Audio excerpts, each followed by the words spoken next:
What gross, crazy shenanigans happen in the McDonald's play pit? I found a pair of rusty scissors in the ball pit when I was 6, gave them to a staff member, and got a free ice cream. I know now that it was likely a bribe to keep me quiet. You know what? My experiences weren't bad at all. I found like 4 original Game Boy games in the ball pit once, games including Tetris and Donkey Kong. Some kid smeared his number 2 on the inside of the tube, had to call in a cleaning company to take care of it. An old couple were with their grandchild. They sat down at one of the tables that had the tubes running over it. The kid went wee-wee in the tunnels above, and it dripped down all over the old people and their food. I swear to God, whenever I went to one of those tubular germ factories as a kid, there were always mysterious yellow-green puddles, or at least the faint smell of wee-wee and whatever crappy disinfectant the poor employee who had to squeeze himself into the thing had used. Never stopped me from going into them, though. A lady left her 2 young children in the play place 4 hours while she went to the thrift store shopping. Eventually, a nice old woman came in and told me they were there and didn't seem to have a guardian present. So, of course, I called the cops. When she finally returned, she admitted that she does it a few times a week. Another time, I was getting ready to lock up for the night and I noticed smoke coming from under the hood of the play place. I was quite surprised to find 4 older men smoking green herb and cigarettes, sliding and giggling. Some fricking kid climbed all the way to the top of the slide and took down his gosh darn pants and slid down the slide. The problem was he made brown the whole way down. There was a fricking trail of crap spanning the entire second half of the slide. We only found out because some other fricking kid slid down the slide and came out covered in chunky liquid chocolate and crying uncontrollably. Look, viewer, you knew when you clicked on this video that the story was going to be more than 50% children's bodily emissions, didn't you? Neither of us are surprised, although I will admit that the image of the kid leaving a snail trail all the way down has got me laughing out loud in public while I write the script of the video. Kids are awesome, in a really, really messed up way. Our play place was replaced with video games and a giant crawl-in Happy Meal box quite a few years back. It's all in a glass room. The place is disgusting. Children leave food in there, they spew, and even go to the bathroom. Also, quite a few employees have hooked up in the giant Happy Meal box. I feel that our bathrooms are much cleaner. I mean, I hope so. That's where I've been eating my meals. I will now tell the story of the best thing I ever saw in Playland. This was at Burger King, not McDonald's. In the South, these things are simply called Playland. A few years ago, me and my kids were eating at Burger King, and of course we had to eat in Playland because kids. Burger King had at this time installed talking garbage cans in there. It was probably intended as a way to get kids to throw their own trash away so employees wouldn't have to do it so much. Whoever designed those things knew nothing about children. When you put trash into the talking trash can, pushing your garbage in past that plastic spring-loaded flap which says "thank you" on it, the trash can would then say, "Thanks for the garbage," or something like that. You know, things a talking trash can would say. Any parent could tell you what would happen next. Children do in fact know that trash cans cannot actually speak. So each successive child, having been congratulated by the trash can, would do the obvious thing and put his head inside the trash to see who's in there. Then the spring-loaded "thank you" flap would swing shut and grab the children by the neck in the manner of a squirrel trap, and they couldn't get their heads back out, and there would be flailing and muffled screaming, and they'd have to be rescued by mommy. This happened over and over and over. Kids of a certain age would put their heads in a talking trash can, even if they just saw the last kid get garroted by it. It kinda makes them even more curious. Just one kid after another getting choked by this evil instrument of torture. Thanks for the trash! It was the best thing I've ever seen. Kids leave, new kids take their place, new victims for the magic trash can. I never got tired of it. Next time we went to Burger King, there weren't any more, but I hope someday they'll come back for another try. Thanks for the listen! I really want to see the face of the brilliant guy in corporate who thought of this when he's shown a video of kids getting their heads stuck in the trash can. 2 teens hid in the ball pits and just went at it. Unsanitary as heck, but I guess teens will do it anywhere. My aunt got stuck in that spiral slide once. And yes, my aunt. She was about 40 at the time. I'm not really sure why she decided to go down the slide, but she did, and she didn't fit. They had to shut the play place down and call someone to pull her out. I had this large kid get stuck in it, and when I was sent to pull him out, I got sued for reckless endangerment of a child and inappropriate contact with a child. I seriously wanted to punch the parents. The frickers got me fired and held up in court for 3 months. Kids literally take their Happy Meals in there and just forget. Heavier things are always at the bottom, like cheeseburgers, then there's a layer of chicken McNuggets and such. 50% of the ball pit is in fact edible, 25% balls, 25% kids number 2. Whether or not the doo-doo is more or less dense than the nuggets depends on their diet, I guess. I'm not an employee, but when I was a kid, I was climbing in and out of the play place. I was getting pretty tired, so I decided to take a little break inside one of the tubes. I noticed a whole bunch of flies and decided to follow them. Turns out there was a dead iguana that was just rotting away inside the tube. I was crawling over it the whole time without realizing it. A kid had the runs in one of those cars at the top. Well, he thought it'd be a good idea to take the slide down to tell his mum that he'd gone boom boom. I had to go up in there, clean out the car with a crap ton of rags and a bucket of sanitizer. Then I had to clean the trail of smears that went down the slide. I quit immediately after when I learned I wasn't supposed to be the one cleaning that stuff up.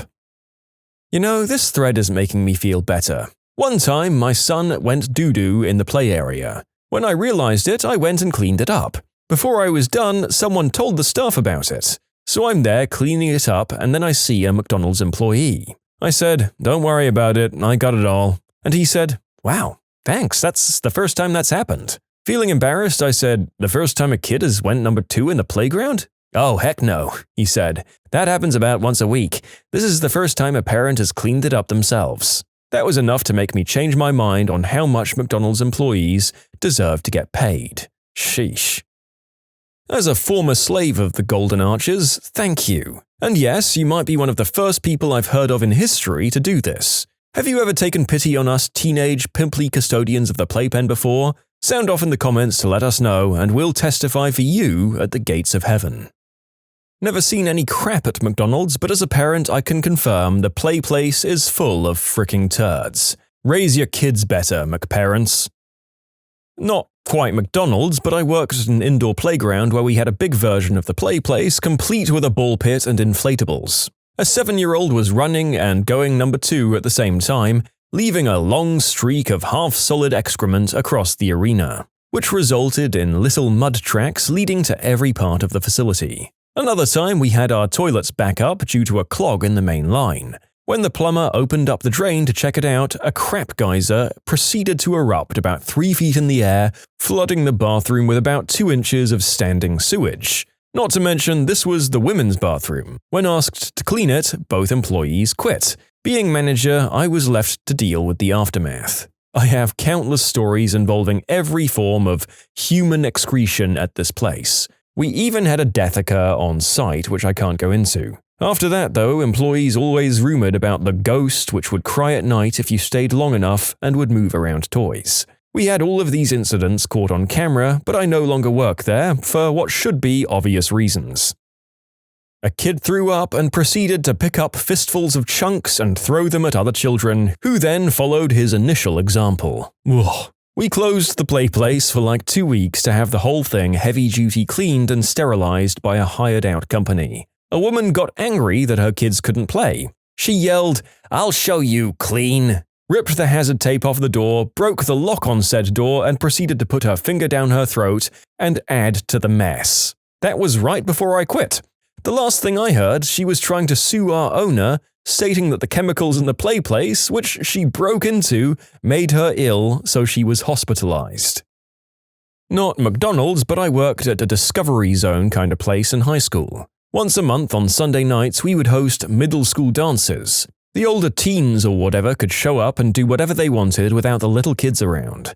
There was always a pretty decent turnout. I saw the following things. People getting handies in the laser tag maze. People getting handies in the ball pits. Pretty much just people getting handies everywhere. For a while, a kid from the ghetto JH ran regular dice games that took place on one of the pool tables.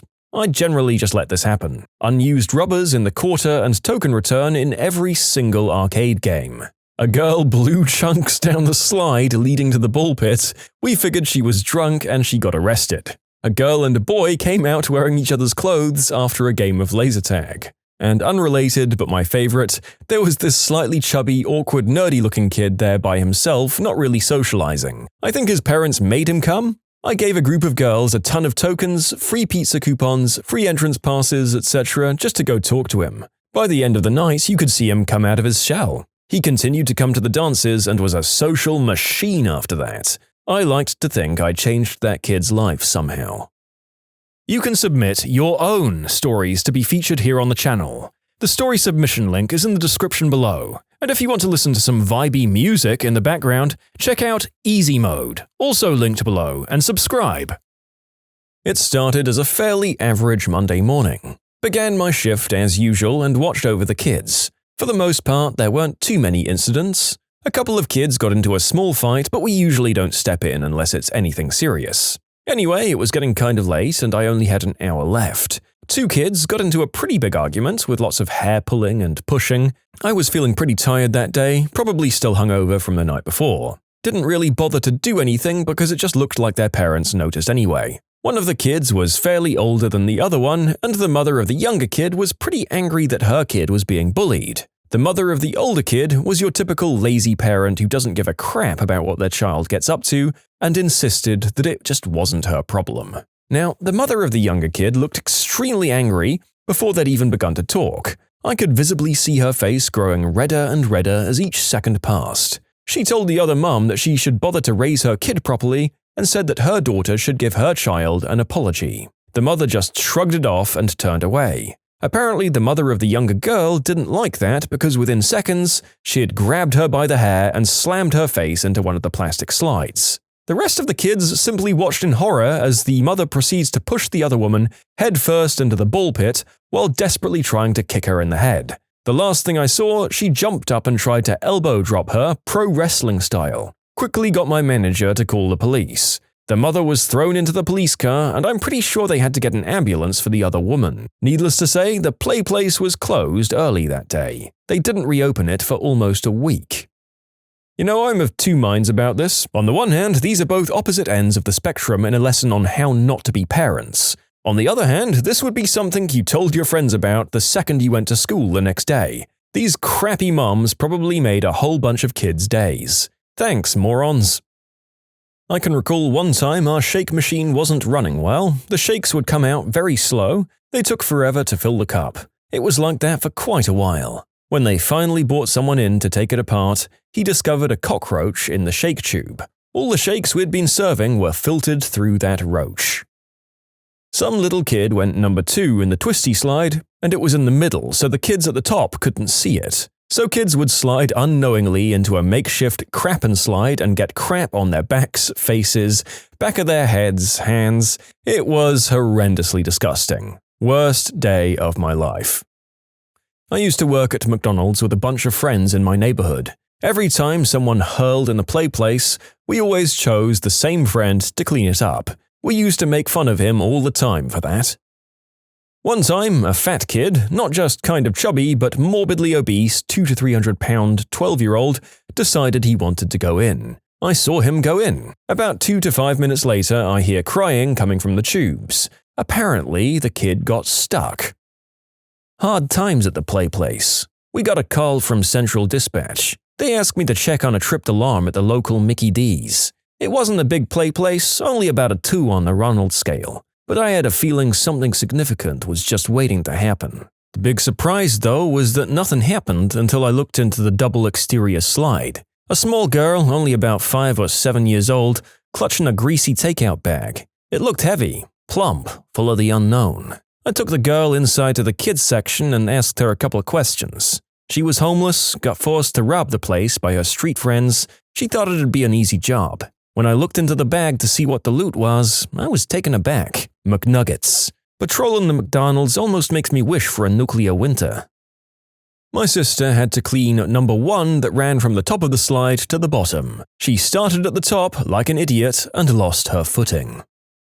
McCrapholes employee here. No play place at my location, but I'm going to vent about mostly irrelevant things so you all have some insight about working in fast food. Lunch rush, 8-hour shift, hungover as frick working the register. People ordering Happy Meals and not specifying which Happy Meal. Just frickin' saying, a Happy Meal. Me? Which Happy Meal would you like? The parent bends down to their child to ask. The child mumbles, hides head in shame. Meanwhile, the line is growing and the customers are getting more disgruntled. A bead of sweat begins to form on my brow as the mother tells her child to tell me which meal. An eternity elapses before mere infant utters its first, incomprehensible words. I'm sorry, could you repeat that? Once again, the child mutters something in Gaelic. I'm sorry, didn't quite get that. Small baby babbles, the parent won't help them out. Time to take a guess. I order a large sweet tea, 3 McDoubles, and a large fries. She's watching her weight and she asks for no salt on the fries and sees no irony in this at all. We have to make a whole new batch of fries for this one request. She stops talking. I say, will that be all for you? She says yes, but what she meant to say was no, because she continues to order more food almost as soon as I press the Pay Now button on the register. She orders more lard for herself. Alright, will that be for here or to go? She looks to the child, gazes towards the dining room, looks up for something, anything, she just wants a sign, I guess. For go. My brain has now melted. Blood is now trickling out of my ear. There's no for go button on my register, so I make a guess once again. I know there's no way I've gotten this order correct. I accept defeat. Alright, that'll be $23.67. The woman's face drops. The room is absolutely silent except for the racing beat of my heart. I thought sweet teas were $1. They used to be $1 all over the country. Her rage is building as I stutter. Well, they used to be, but now they're $1.19. That extra 19 cents is blood money in this business. Nostrils flare, an angry sigh. She wants me to change the price even though I'm clearly a minimum wage employee, not the CEO of McDonald's. You people are robbing us blind. The woman has mistaken me for a commissioned salesperson instead of a cashier. She now proceeds to go through the price of every item she's ordered, only to find that yes, indeed, our register is capable of simple addition. She hands me a 20, 3 ones, and a bucket of change that somehow only amounts to 65 cents. I'm sorry, I still need 2 more cents. She rolls her eyes but forks it over. Alright, your order number will be 267. The order has taken all but maybe 2-3 minutes tops, but by now the once orderly line has turned into an impatient mob. They feel hunger, not for McChickens or those precious McNuggets, but for blood. I, on the other hand, thirst for liberation. My lips manage to bend awkwardly into a smile as I say, I can help whoever's next. A large man walks over and O Fortuna begins playing. Are you guys still serving breakfast? It's 2 p.m., sir. Oh, all right then. I'll just have a shamrock shake. It is December. Like the author said, this is not a play pit story, but I've run out of things to say about kids going boom boom in the ball pit, and felt inclined to include the story of the daily misery that those who work at this place feel every day. Solidarity, Comrade McD's employee. Not an employee and not from McDonald's, but one time road tripping up Vancouver Island with my brother and stepmom, we stopped for lunch at a Burger King in that town with the giant hockey stick and puck in front of the arena. So my brother and I, about 12 and 10 respectively, scarfed down our meals and started exploring the play area. Now, this wasn't your average play place, it was huge, and they had these weird, child-sized, hard stuffed animals attached to the floor with Velcro. I don't know who came up with them or how they were meant to be played with, but they resembled a harder, lighter punching bag in texture. Back to the story though. Our stepmom sat below, finishing her food, while she glanced upwards every now and again to make sure we were okay. My brother and I soon parted ways in the massive labyrinthian structure. Sometime later, a random kid and I squeezed past each other while crossing paths in one of the tubes. As soon as we were clear, he glared back at me and growled, "You touch me again and I'll slit your frickin' throat." Now, this kid couldn't have been any older than me, so you understand my shock at hearing this uttered by a child no older than 10. As if he even had a weapon. He was gone before I could process what he said, and I didn't retort. Oh well, back to playing. I guess some kids are just crazy. Sometime later, my brother and I met at the top of the spiral slide. Being that he got there before me, he went down first. As I'm sliding down the spiral, I hear an argument unfolding below. As I emerge from the bottom of the play place, the scene became clear. Psycho Kid was all up in my brother's face, screaming unintelligible obscenities. I guess the little crap took his time getting off the slide and my brother slid right into him. The kid is getting more and more aggressive, screaming louder and getting physical, shoving my brother's chest like little jerks always do when they want to intimidate. My brother, who I'll point out is a head taller than this frickin' delinquent, is keeping his cool and trying to tell the crap to F off. The kid's dad is nearby and get this, the hick greaseball mumbers, "You tell him, Jimmy," in between mouthfuls of a Whopper. A couple of things went through my head before I acted. The kid's unfortunate excuse for a father couldn't care less if the world ended tomorrow. My brother can't as well beat this younger jerk without some kind of repercussion. My approaching stepmom is a good 5 to 10 seconds away on the other side of the play area, and I need to reassert my dominance over this hillbilly spawn whose best experience with violence probably comes from WCW or the crappy example his dad set to him. The kid didn't see me coming. I ripped a nearby giant duck from its Velcro binding and brandished it by the tail, charging towards the violent little brat. I don't even think he turned around at all. The first blow hit him square in the back, with all my weight behind it. He tumbled onto the floor in front of my brother, gasping for air. I guess I knocked the wind out of him. But I wasn't finished. "Slit my fricking throat, will you?" I shouted with every swing, each strike harder than the last. He was crying for his daddy by the time my stepmom dragged us away. She was about to end the trip early before we explained the situation. In the end, she decided to not punish me, gave a heavy sigh, and chalked it up to another case of small-town madness. I don't work at McDonald's, but one time I was playing in the ball pit and came across a turd. Ridiculous.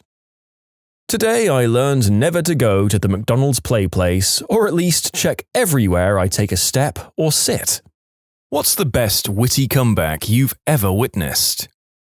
Back in 10th grade, we had a long-term substitute physics teacher, younger guy, so the tough guys in class wanted to have a pee-pee measuring contest with him, like daily.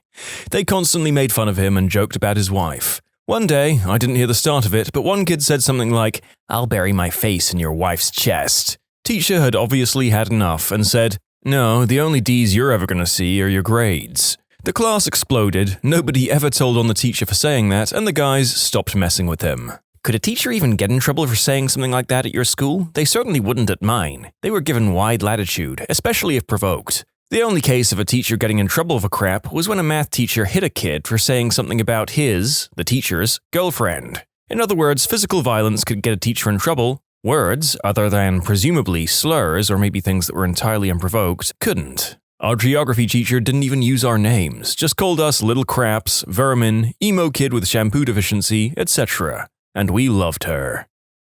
Sitting in a bar in a country well known for working girls, a guy walks in and starts yelling at a girl, "B-word, you gave me VD." She looked at him and said, "No, I didn't, you bought it." That guy got burned twice.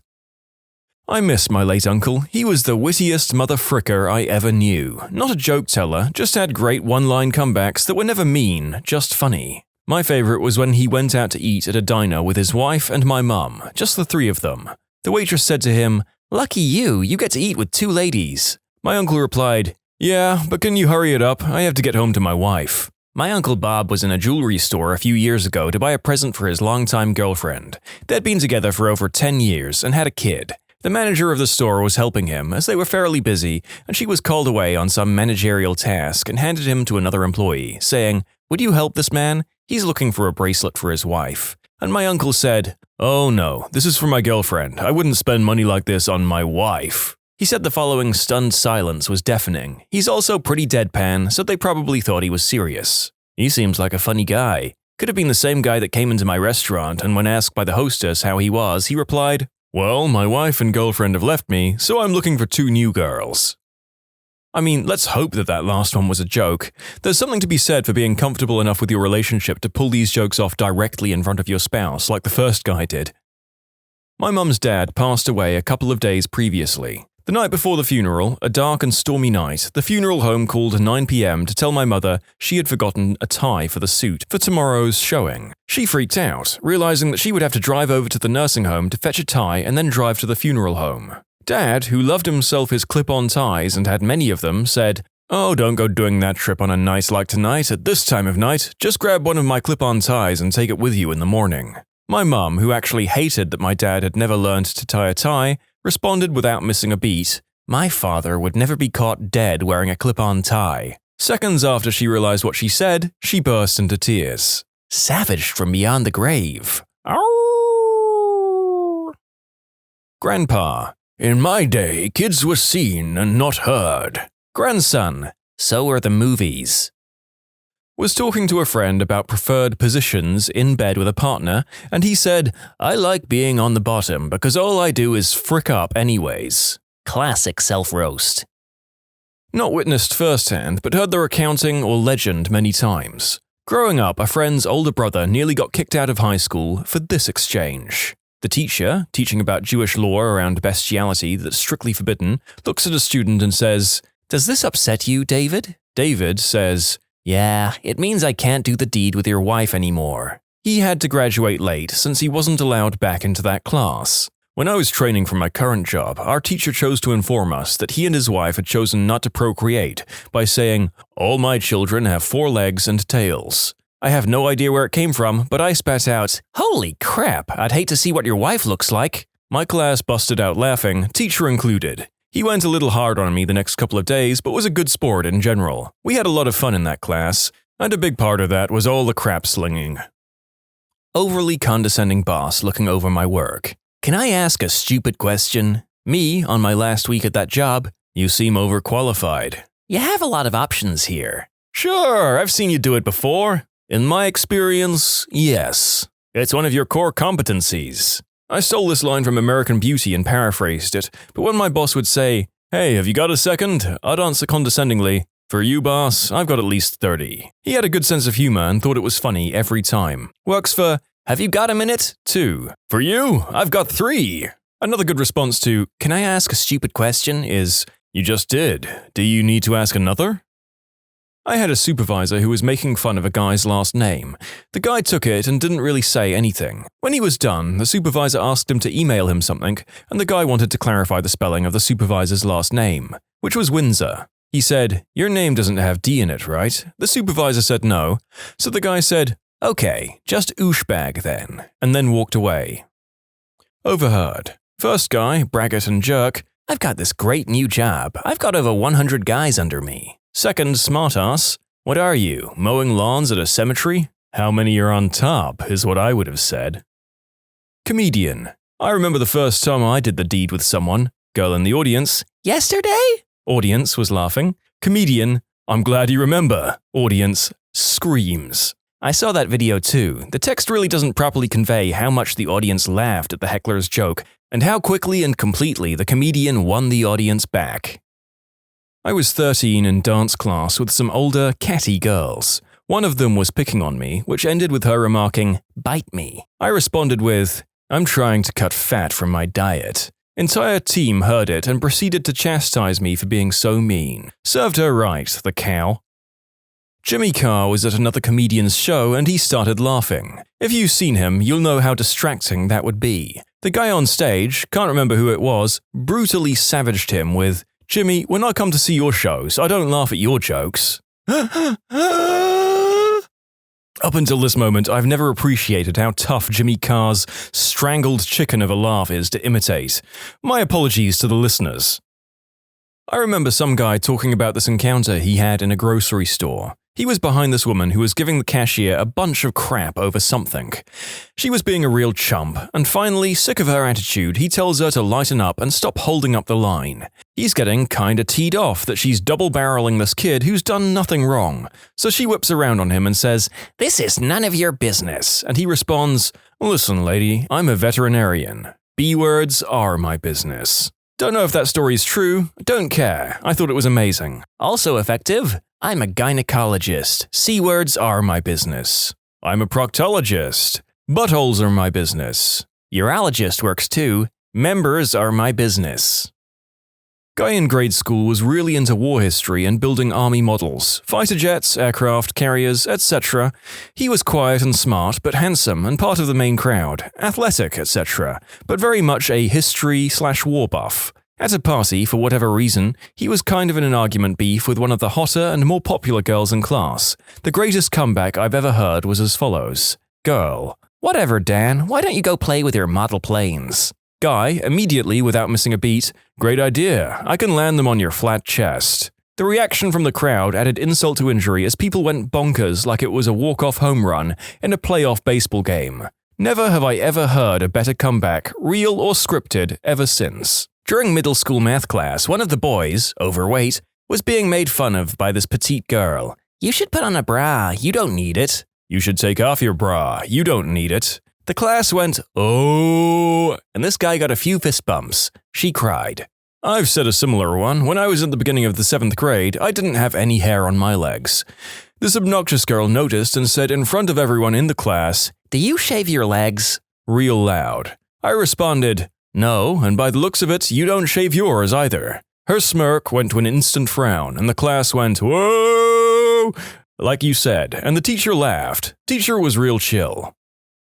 My grandfather died quite a bit before his time, and my grandmother would get a lot of calls for him. One telemarketing firm was particularly pushy, and one day an unbelievably condescending salesperson called and demanded to speak to the man of the household. My grandmother, who was normally restrained to a fault, replied, "Well, as soon as he comes back from the dead, I'll have him call you," and slammed down the phone. They actually did stop calling after that.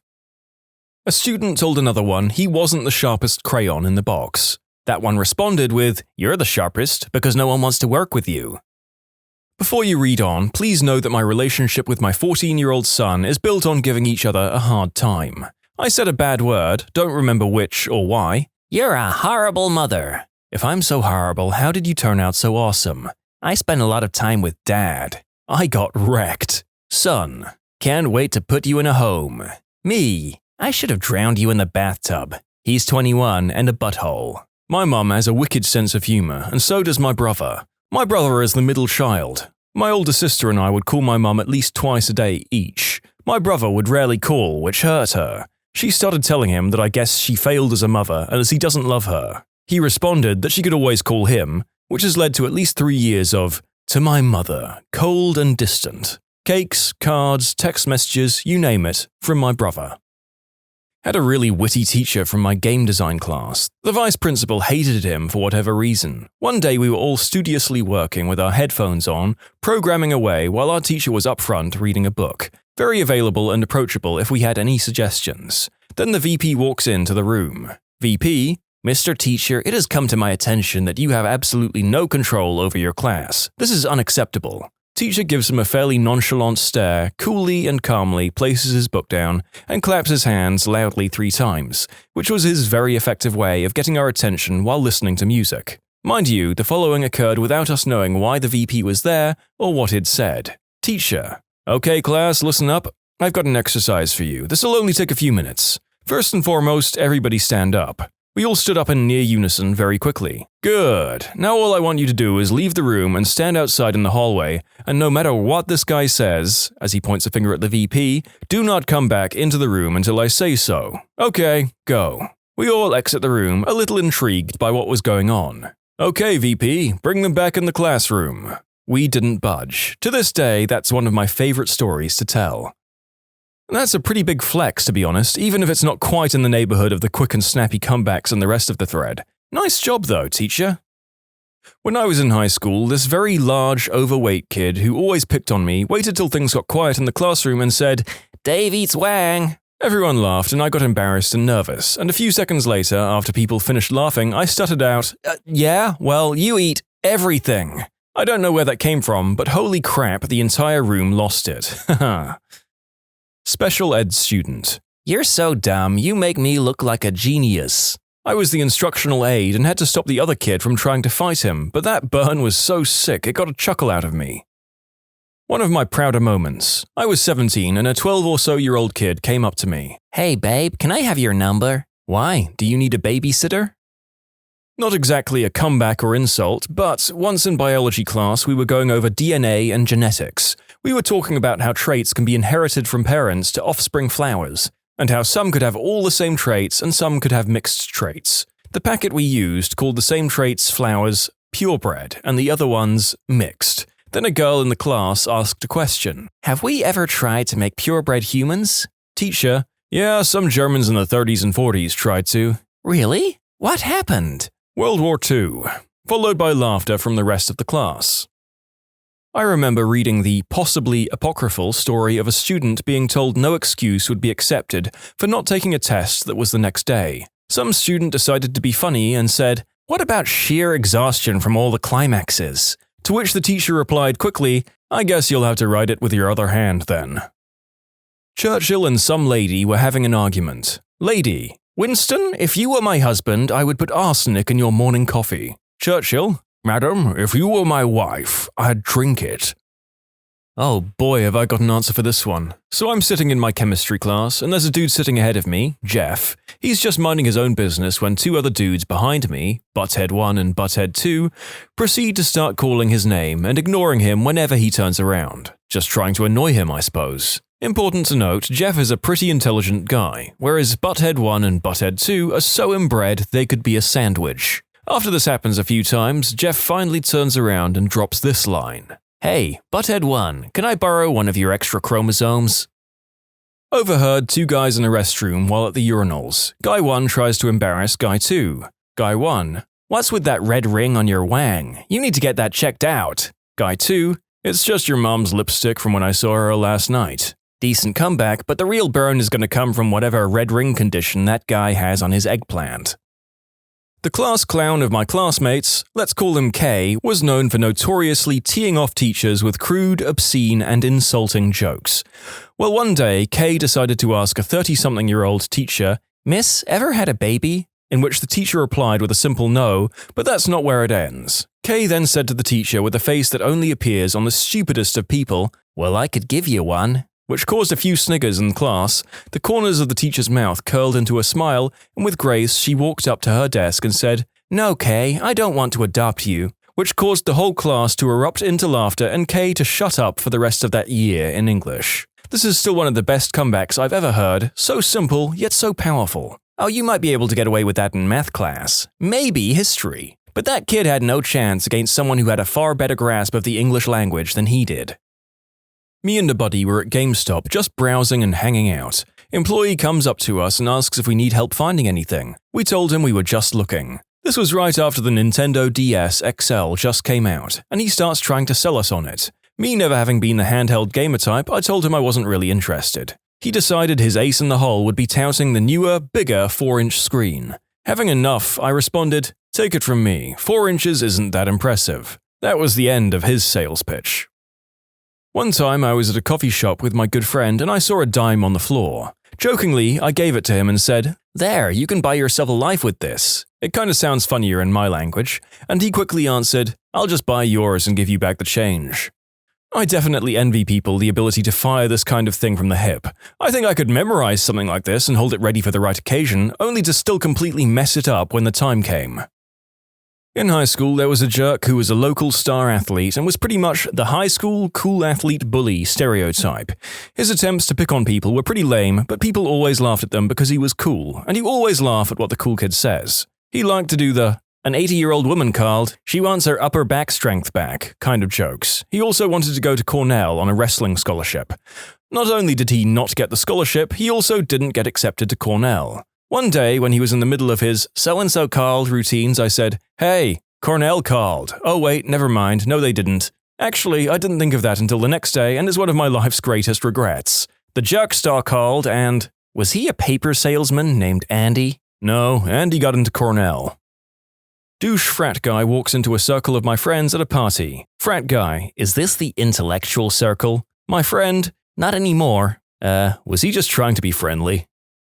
With my friend at the bar where his girlfriend was working. She stopped by our table and spouted out general complaints about having to work. My friend hands her a straw. She just stares at him blankly. He says, "Suck it up." I've used this one before on a coworker when I worked at the convenience store/deli. She was complaining about some nonsense or another, and I seized the opportunity. The look on her face was priceless. I was just so casual about it, like I barely looked up from what I was doing when I handed it to her. I don't think she even realized I was listening. Our boss found it absolutely hilarious. Sitting around a fire, drinking, telling lies and whatnot, and a female friend asks, "Out of 10, how would you rate yourself in bed?" Quick as a flash, friend of mine says, 11. Come on, be serious. Who am I going to tell? Hopefully, everyone. 11. I used to work in retail. Myself and the head of grocery had a call with a supplier where they were going to push really harsh trading terms with us in the short term because we were updating our contract to hold them more accountable for poor performance, delivery, etc.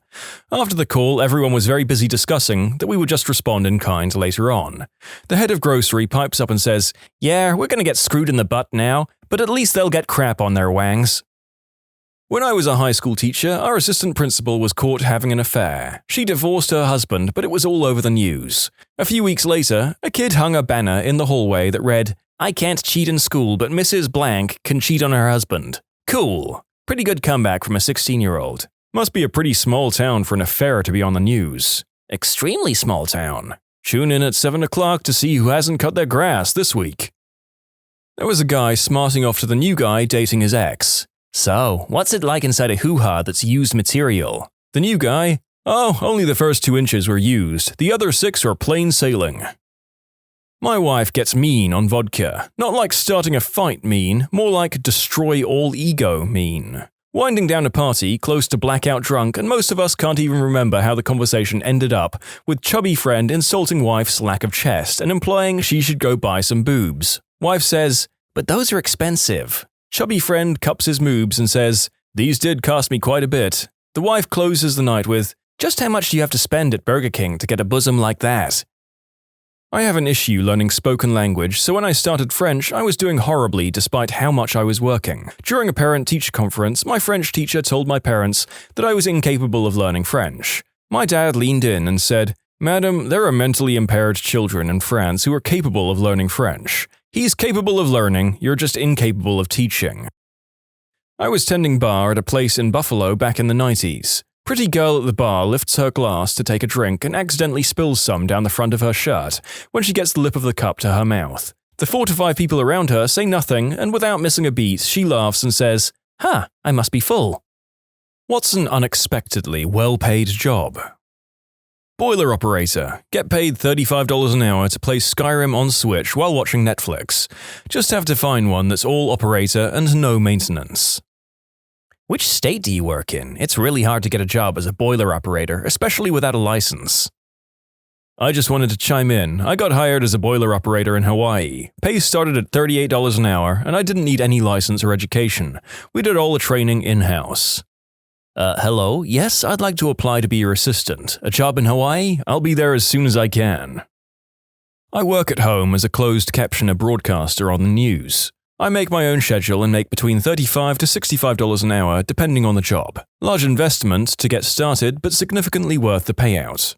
What qualifications does your job require? Very interesting. You have to go through a course. The course is $800 per month, and you work at your own pace. I worked while I did it at my main job, so it took me about 7 months to complete.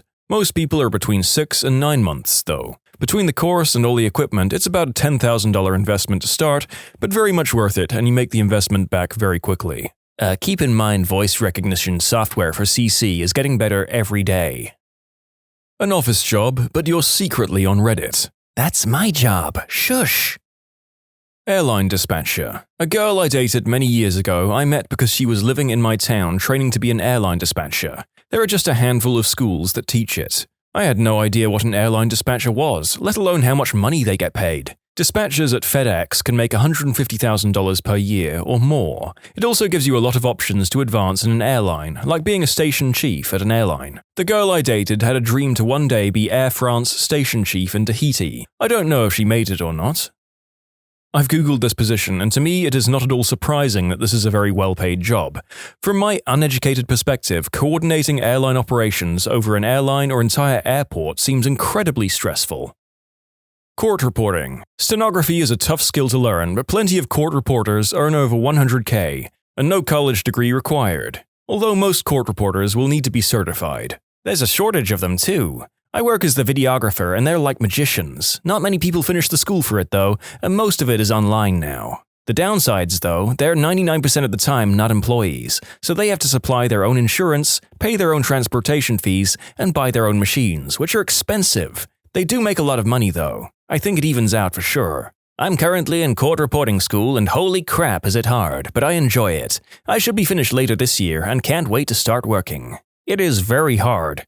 And then you can get out there and feel overwhelmed for a while. But stick with it, there's such a need right now. Fun career and you can do so many different things. My mum's been a court reporter for maybe 10 years, one of them freelance. She got a job with a county judge. She gets like $60K salary and only has to go into work when her judge has court 2 to 3 days a week. She also does a lot of freelance transcribing that brings in bank too. Definitely a stable career, would recommend. I'm a stenographer and have been since I was 17. I also transcribe police interviews. In the last week I've heard 1. A man describing in graphic detail how he dismembered his teenage daughter and buried her. 2. A man detailing how he did his 7-year-old daughter a favor when he committed the unspeakable act against her. 3. An 18-year-old graphically describing her home invasion and the terrible things the intruders did to her. 4. A murder case involving the nitty-gritty of stabbing wounds. I'm squeamish and get all queasy hearing the wound details. And 5. A coronial inquiry into the burning death of a firefighter. Plot twist, I only worked 3 days last week.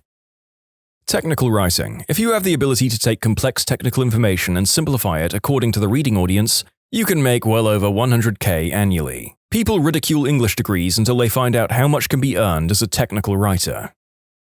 Mobile crane operator. Union guys pull over 200K, and it's a trade that's pretty easy on the body. Operating engineers have a surprisingly high occurrence of back, neck, and wrist injuries. They do make a ton of money though. Knees, too. Those cabins and large machinery are not made for comfort, although I hear newer ones are a big improvement. Can confirm. OE for 10 years and have many issues with carpal tunnel, back pain, knees, and so on. I regularly work 12 to 20-hour shifts though. It's not uncommon to run equipment that has no AC. Once ran a drill in Southern California where the heat in the cab was around 140 plus around noon. It sucked so bad. We started work at 1 a.m. to get enough time in the day. Anyone that runs equipment long enough has endless stories of misery and pain. Yet, I miss it so much. I don't know if this is true in other cities, but train and bus operators in Boston make bank. I've rarely met a higher paid, less engaged group of employees in my life, and I work in recruiting. I have a friend who's MBTA bus mechanic. He makes so much money, he can retire at 45. Plus, if you put in 20 years, you get a pension of half your pay for the rest of your life.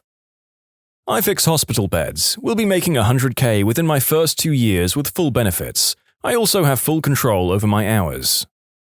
Power linemen make bank. Not a lot of people even know about it. Insanely dangerous job though. 2 linemen died in our small town because some person or family didn't shut their breaker off when they hooked up their generator while they were working on it. Electricity is freaking terrifying, and sometimes even the smallest things missed can have major consequences. Just for clarity, the situation was during a natural disaster and sleep depravity was most definitely the root cause of the deaths. Linemen were working and barely sleeping for a week straight before backup could come. But the lack of sleep in itself is a major danger, as is the weather they sometimes work in, or the electricity itself. Linemen take safety seriously, but one thing going wrong can end in disaster, even something as simple as flipping a wrong switch or forgetting a single piece of safety equipment. But as far as things go, electricity is probably one of the last things on Earth you want any accident with. I drive machinery in a coal mine in Australia. I make about 170K. Even our new trainees are paid pretty well, about $48 per hour. I think it ends up being close to 90 to 100K. Easy money for sitting on your ass in an air-conditioned cab. Longshoreman. If you're a senior member of a union, you make absolute cake, 180K plus a year. Yeah, it seems anything involving very heavy machinery is a good, dependable way to make a solid amount of money. Wish I'd figured that out earlier in life. Becoming a locksmith changed my life. Well paid, and I get to help people out. I love it. Self-employed cleaning services. I don't know exactly what to call them. My parents started getting paid $35 an hour cleaning a community center to $50 from cleaning offices. My mum started it, and then my dad joined in to help her with the hours and taking care of the house and kids. Eventually, my mum got good contacts and started cleaning the offices of managers from factories, Sacramento politicians, and stuff alike. Can't express how proud I am of my mum. She turned all those crappy Hispanic cleaning lady jokes into something bragworthy. Utility lineman. There's a developing shortage nationwide due to baby boom retirements. It's well-paid base, but the overtime is fabulous. I have a couple of friends who got into this after they left the military. They all make well over 100K. Storm season brings in tons of overtime. They're all in their late to mid-20s buying houses. UPS drivers can make close to 100K if you stay there long enough. Blew me away when I first heard that. My uncle was a UPS driver in Maine for 30 years. He had to quit due to an unrelated injury, but I'm pretty sure he was making high 80K to low 90K before that. Some of the happiest people in society too, especially if you're single. How so? You know the old jokes about the mailman being your dad? The UPS are those guys. Yeah, it's really good money, but there are some negatives. The worst is that you're in a truck with no air conditioning that is mostly sealed up if you're in the back. In Florida, that's fricking miserable. Also, they have polyester uniforms. Other drawbacks include your route for the day gets put together by some fricking optimization program that parcels out minute by minute how long you're going to take. It does not take into consideration traffic jams, finding parking spots inside of a busy city. It just calculates that you drive there and then assumes you're going to find parking right out in front, and that the elevator works, and that someone is home at all, and that you're standing there with 10 60-pound parcels containing a complete weightlifting bench plus weights, and you look up the 3 flights of stairs with no elevator and you know you've got approximately 2 to 3 minutes per package. Yeah, nah, frick that. Oh, and plus you're going to be on the front lines of receiving feedback, so if anyone is getting cursed out for a bad delivery, it's you first. Ditch digger, actually directional boring. Guy I know is literally a ditch digger, but got into this by renting the specialized equipment just at the right time and right place. Fiber optic build-out in the 1990s. He will also say that he made it simply by being reliable and trustworthy. I do not know exactly how much he makes, but he has an 80-foot sport fisherman, probably cost 7 to 10 million, and he brought a $4 million property on a whim. I was a bathroom attendant in a fancy restaurant, made $100 a night in cash to do next to nothing. Well, they don't do nothing. Their purpose seems to be to make the bathroom experience half as convenient and 1000% more awkward, and they always succeed. I'm pretty sure they're only in there to keep people from doing hard substances in the bathroom. Not a good sign regardless. Oh, and to stop people doing the deed in the stalls. The year I got out of high school, I picked up a job at a private country club, working the bag room. When I spotted a member, I'd grab their reserved private cart from their garage and load their cubs on it that they stored in the bag room. A couple of damp towels hung on the back, pencils, scorecards, and everything waiting by the time they stepped up. Place was primarily executives and whatnot for like the major automotive companies here in Michigan. I made a couple of hundred each day in tips. During a couple of tournaments that took place, I went home with around $500 in my pocket. I took home so much each day that I kept forgetting to pick up my paycheck, which was something like another $400 each week. Late 90s minimum wage. Only part of the job I hated was using the picker to get the balls off the range. There was always some butthole trying to use me for target practice. Funeral director is a great paying job with not a whole lot of schooling. That's what I do, and I make about $75,000. If you have a strong stomach, cleaning up death and crime scenes pays very well and requires very little education. I have a friend who did this. It's definitely paid well, but he talked about some things he saw, and I don't know if I could do it myself. Yeah, I think I could deal with working around dead bodies, but the second any sort of horrific accidents or murder was involved, I think it would begin to get too much. There is a job in my country where you're paid something like 10,000 euros per mission to touch newborn chicks and determine whether they're boys or girls. The ones near me must be really bad at their job because they seem to have like a 50% success rate when we buy chicks, so we may as well leave it up to chance. Well, there's also that part where you put male chicks in a grinder all day. In some states, corrections officers make insane money with just a GED and a willingness to work overtime. Let me specify some states, guys. Some states. In California, those guys can make $125K a year with little overtime.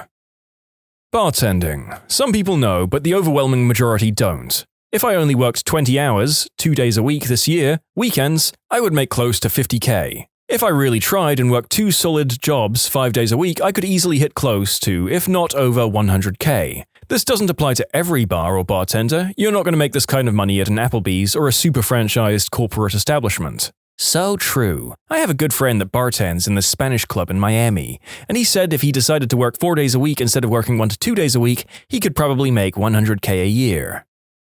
Hot dog vendors can earn 6 figures per year. Buddy of mine went to Hopkins back in the day and noticed that the lacrosse games, while well attended, had no vendors. Nobody seemed to want the job, so he asked if he could. Year later, he had all of his friends bagging hot dogs the night before and was buying drinks and chips by the truckload. Sold everything for $1 and came home after every game with trash bags full of dollars. Year or so later, the school realized what a cash cow it was and took over the gig, but my buddy had pretty much paid for school by then. Collecting golf balls. Saw on the news a guy makes over $250,000 traveling around and using scuba gear getting golf balls. I mean, that's more scuba diving. If in Florida, that's very well worth it, considering for the sole reason of fricking alligators. It's the same with underwater welding. No one's paying you for the welding part as much as they're paying you for the possibility that some tube sucks you in and you die. I don't know if it's surprising, but one people don't think about, selling ad space on local broadcast stations. I do it and make more than most families do in my area, and I'm at a smaller market. Going into a medium one can put you well into six figures. I work as a lunch lady. I get school vacations off, summers off, and weekends. No nights or even really afternoons. It's amazing. I also get benefits and every year I get a raise. So between the money and the time off, the job is 100% worth it. Furry artist. Seriously, furries will shovel out so much money for commissions and then tip on top of that. If you get a big enough following, it can be surprisingly well paid. Contractors for household moving companies with 18-wheelers can gross between $200 and $400K in a year. I'd be interested to know how much is profit considering the running costs plus insurance for an 18-wheeler, let alone the cost of an 18-wheeler. Train driver for London Underground. Heavily unionised industry and London's dependency on the network means they've been able to demand an enviable package. High base pay, high rates over time, and travel passes for the family. Document specialist for utilities. Basically, you have to know someone to get into it, but I went from making under $40K for an office admin to $120K as a doc specialist. No college requirement, often people just get their spouses or siblings on because they've worked in an office before. As a general rule, this is terrible for anyone who actually knows what they're doing on the job, but whatever. A lot of times I'm just getting paid to hold down a desk. YouTubers who just copy Reddit posts into a voice thing and then upload it with the text in the background. And for those saying people who actually speak and make it unique aren't that bad, I agree. I still don't watch them, but I agree. My point is those YouTubers who literally just copy-paste into a text-to-speech program that they found on the internet. Haha, this thread will probably get reviewed by one of them, and this comment will be subsequently skipped. First of all, I've called you, second commenter. And I agree, the ones who use AI are terrible. Good thing that doesn't happen here. Other than that, no comment. I think a lot of this thread is really misleading. First, everyone is saying, I knew a guy, or I made 100K, and while I don't doubt that these are true things people are sharing, it isn't what someone else can expect to make. We should be talking about median salary or medium wage.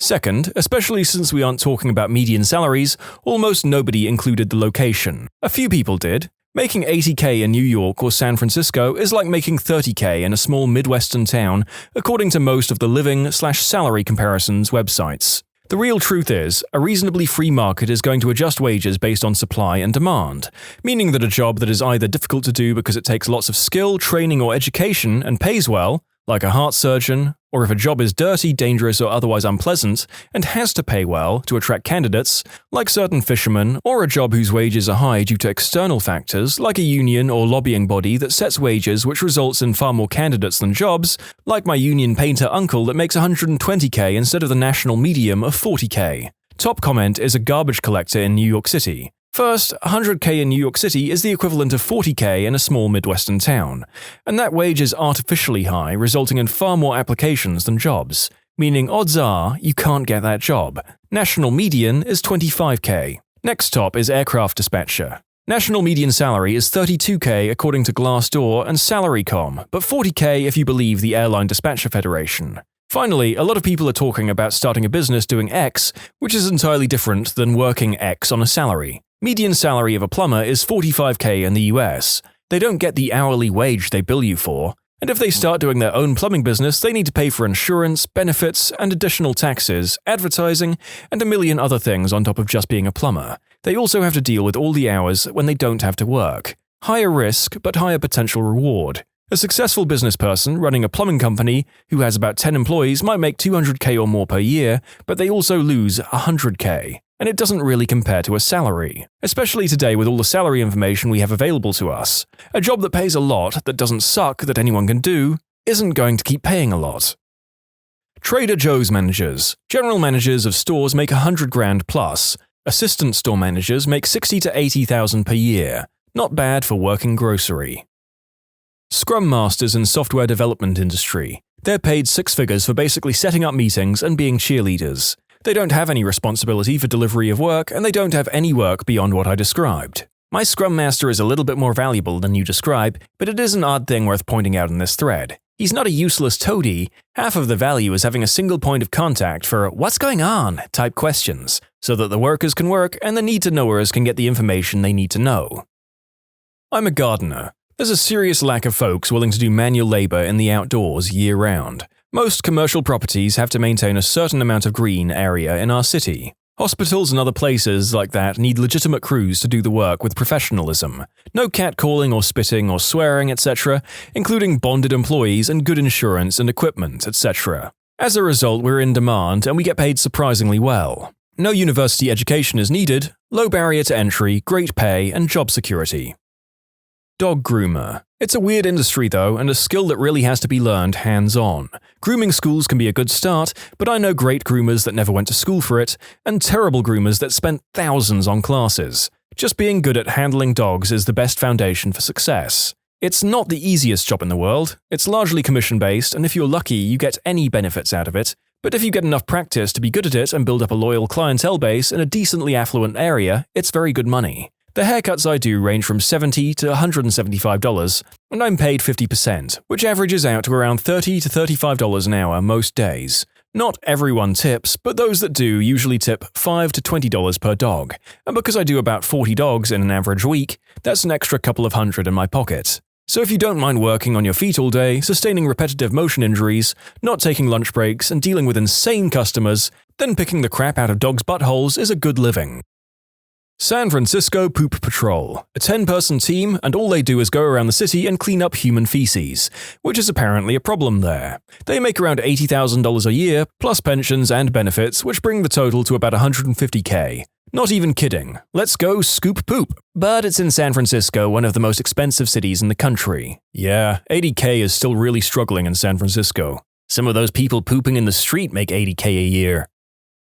Underwater welding pays a tremendous amount. The only one I know personally retired comfortably in his 40s. Given how dangerous underwater welding is, I'd say the pay isn't surprising at all. Notary clerks. $30 just for signing a document and putting it in a register. The HVAC dude who used to come to my work to clean our furnaces made six figures and retired at 40. Now he lives in Mexico and teaches people to scuba dive. At the right place, waitressing. I got tipped $800 waitressing at a bowling alley for a team-building company party. You pick the right restaurant and just get good at it, and you make bank. I know people who work at mid-range restaurants who make $80K a year, and you know they don't truthfully declare the tips they get. What's the most cringeworthy way someone has tried to show you they were quirky? I had a coworker in a retail environment who was always going on to us about how special he was and how he saw the world differently than the rest of us slobs, because he was a writer. Customer with lazy eye comes up to the register. Coworker to customer, "Hey, I see you've got a lazy eye. I notice things like that because I'm a writer." Super awkward checkout ensued. "I notice things like that because I'm a writer." I couldn't help but read that in Ralph Wiggum's voice. My uncles are both published writers. One of them is the most humble guy you could ever meet. The other is so fricking egotistical. I mean, he's clever and very smart, but he makes everything about himself. He can't stand to be wrong. He practically had a fit when my 15-year-old brother beat him in a pull-up contest. And he's like in his late 50s. He doesn't wear glasses despite really needing them because he doesn't want to look old. Regularly almost crashes and puts his children at real risk because of his vanity.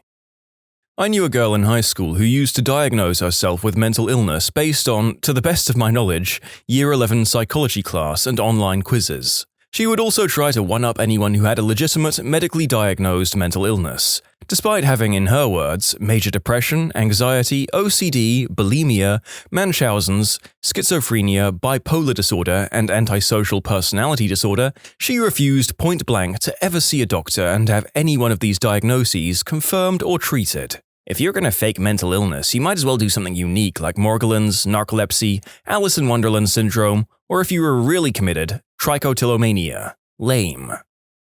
I knew a girl who fakes sneezes when she walks outside. She found out only 25% of people sneeze when they see bright sunlight, so she wanted to be part of a minority. I have no idea why she does this, but her fake sneeze is this loud, rough, manly-sounding thing. It's comical how different it is to her real sneeze. Wait, sun sneezes are a minority? I had no idea. It's a genetic quirk. I didn't realize it was weird growing up because my entire family did it, except my mom. I was confused when I found out other kids don't have to sneeze when it was sunny outside. We had a girl that would have an uncontrollably loud hiccup at the most inappropriate times. Moment of silence during the Memorial Day thing, concerts, you name it. Anytime there was silence, she just had to get everyone to look at her. My hiccups end with a burp and I hate them. A subteacher in 3rd grade really ripped on me for them. I mean, this just sounds like the oral version of what my butt seems to want to do at the most inopportune and public moments, so the inappropriate hiccups has my sympathy. A guy I went to high school with was convinced he was a vampire, and once he actually bit my friend during class because he couldn't help himself. A person bit me once, at a party. It was unexpected. I just reflexively hit her in the face while her teeth were still on me. Maybe I tried to push her off me, maybe I tried to hit her so she let go. I'm honestly not sure, but I do know I didn't think about it first. She got a bloody nose. I had bite marks on my shoulder. She said, "What the frick?" I said, "What the frick to you? What are you doing?" She said, "You frickin' hit me. What's the matter with you?" I said, "Me? You fricking bit me. The frick is the matter with you?" She said it was cute when she does stuff like that and that I was some kind of woman-hitting psycho. I was asked to leave the party and most definitely did. 15 years later, still one of the strangest experiences of my life. She brought a fricking ukulele everywhere. At first you'd think, wow, a cute girl with a ukulele, I bet she's really cool, but you'd be falling into her trap. She barely knew 2 chords and was a complete moron. I knew a lady like this where in high school people would be like, "Sweet, can you play me a song?" causing her to snap, "No," at them and have people just be confused. I had a hipster neighbor who would strum his ukulele and smoke his pipe outside while his kids rode bikes. Oh, that's so wholesome. Just a dude chilling while looking out for his kids. This girl I know constantly talks up how much she loves nerdy things like no other girl is into. Nerdy things like Game of Thrones, Star Wars, and Lord of the Rings. Yep, very unpopular entertainment no other girl is into. Her name was Trinity. She said she had multiple personalities, 3 to be exact. She was lying. I asked her parents, they had no clue what I was talking about. He'd wear a paper Krispy Kreme sailor hat every day. I saw bullies rip his hat to shreds and he'd just reach into his roller backpack and pull out another one. Never saw him without it. What a frickin' power move, though. The fact that he pulled one out of his backpack is big wang energy. The fact that his backpack rolled is even bigger wang energy. Friend of mine went through a super proud to be Italian phase about the time Sopranos aired. He refused to eat his mum's cooking one night because it was too Irish. There were many other things he'd do to try and convey a mob connection. He was part Irish and eventually became a cop. What kind of Italian refuses his mama's cooking? What kind of Italian survives refusing his mama's cooking? A non-Italian. This one guy would put blue Powerade in a Windex bottle and spend the day taking it out of his backpack and squirting it in his mouth. High school. There were plenty of other things, but this one stands out. Isn't that a scene from Scrubs? I kind of remember the janitor doing that to freak out JD in one episode. Had a class with a guy that wanted people to think he was a nerd. I guess to him, nerds wear large glasses. Only problem was he didn't need glasses. He started showing up to class wearing 3D glasses from the movie theater with the lenses popped out. My first thought was, why would someone wear cardstock paper glasses with the red and blue cellophane ripped out? It took me reading your comment to realize or remember that's not what they give out anymore. This guy in my high school would wear cat ears and carry a stuffed bunny around. I think he was trying to look like an anime character or something. Anyway, the most cringeworthy part, he would constantly meow in class. Not like meow, but more like yeah, like an anime cat or whatever.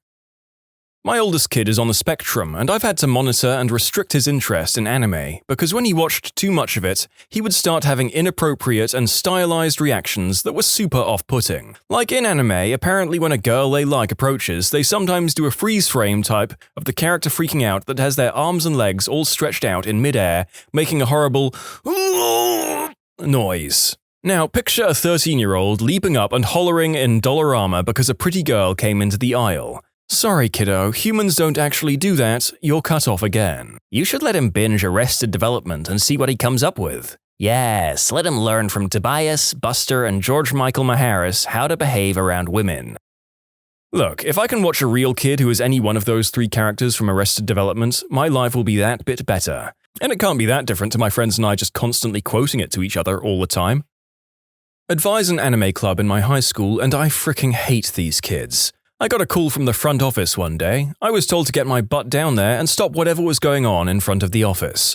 I run over there and see one of the girls, ears and tail on, is crawling around on the ground rubbing on people's legs. I told her to get up and she hissed at me. I literally had to write her up for hissing at me. Same group made up their own Naruto village. Many asked what I did to deserve this. When it began 11 years ago, it was a group of kids who needed a place to be. They had a hard time making friends and getting a hold of anime was hard.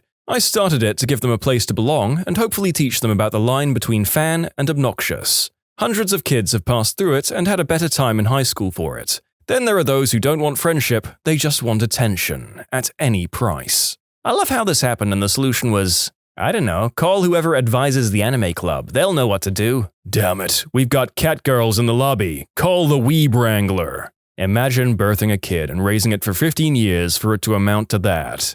Teenagers are inherently dumb and weird. What's worse is that there was a guy that came into the nightclub I worked in with a trench coat, cat ear headband, tail, and cat eye or red contact lenses. At 25 plus years old, it's time to outgrow that phrase. I'm all for self-expression, but there's a line between it and ostracizing yourself from society. The receptionist at the sign-in desk I do my clinical for school at is normal while back at work, but once she gets home, she literally changes into her goth style. I mean the super pale foundation, black lipstick, crazy eyeliner and eyebrows, piercings, she still wears trip pants occasionally, crazy tutus, black fingerless gloves, and she has a freaking pet crow named Malice and 3 black cats. She's into witch or Wiccan crystals, and she believes that they have healing powers, if that makes sense. And she takes her acceptable for work wig off and rocks a purple faux hawk, her actual hair. I didn't believe her until she showed me pictures. I thought she was hazing me because I was the new kid. I was bewildered. That's how you be your weird self without shame and without letting it ruin your social or professional life. The kind of people who proudly say they are a butthole. It annoys me so much.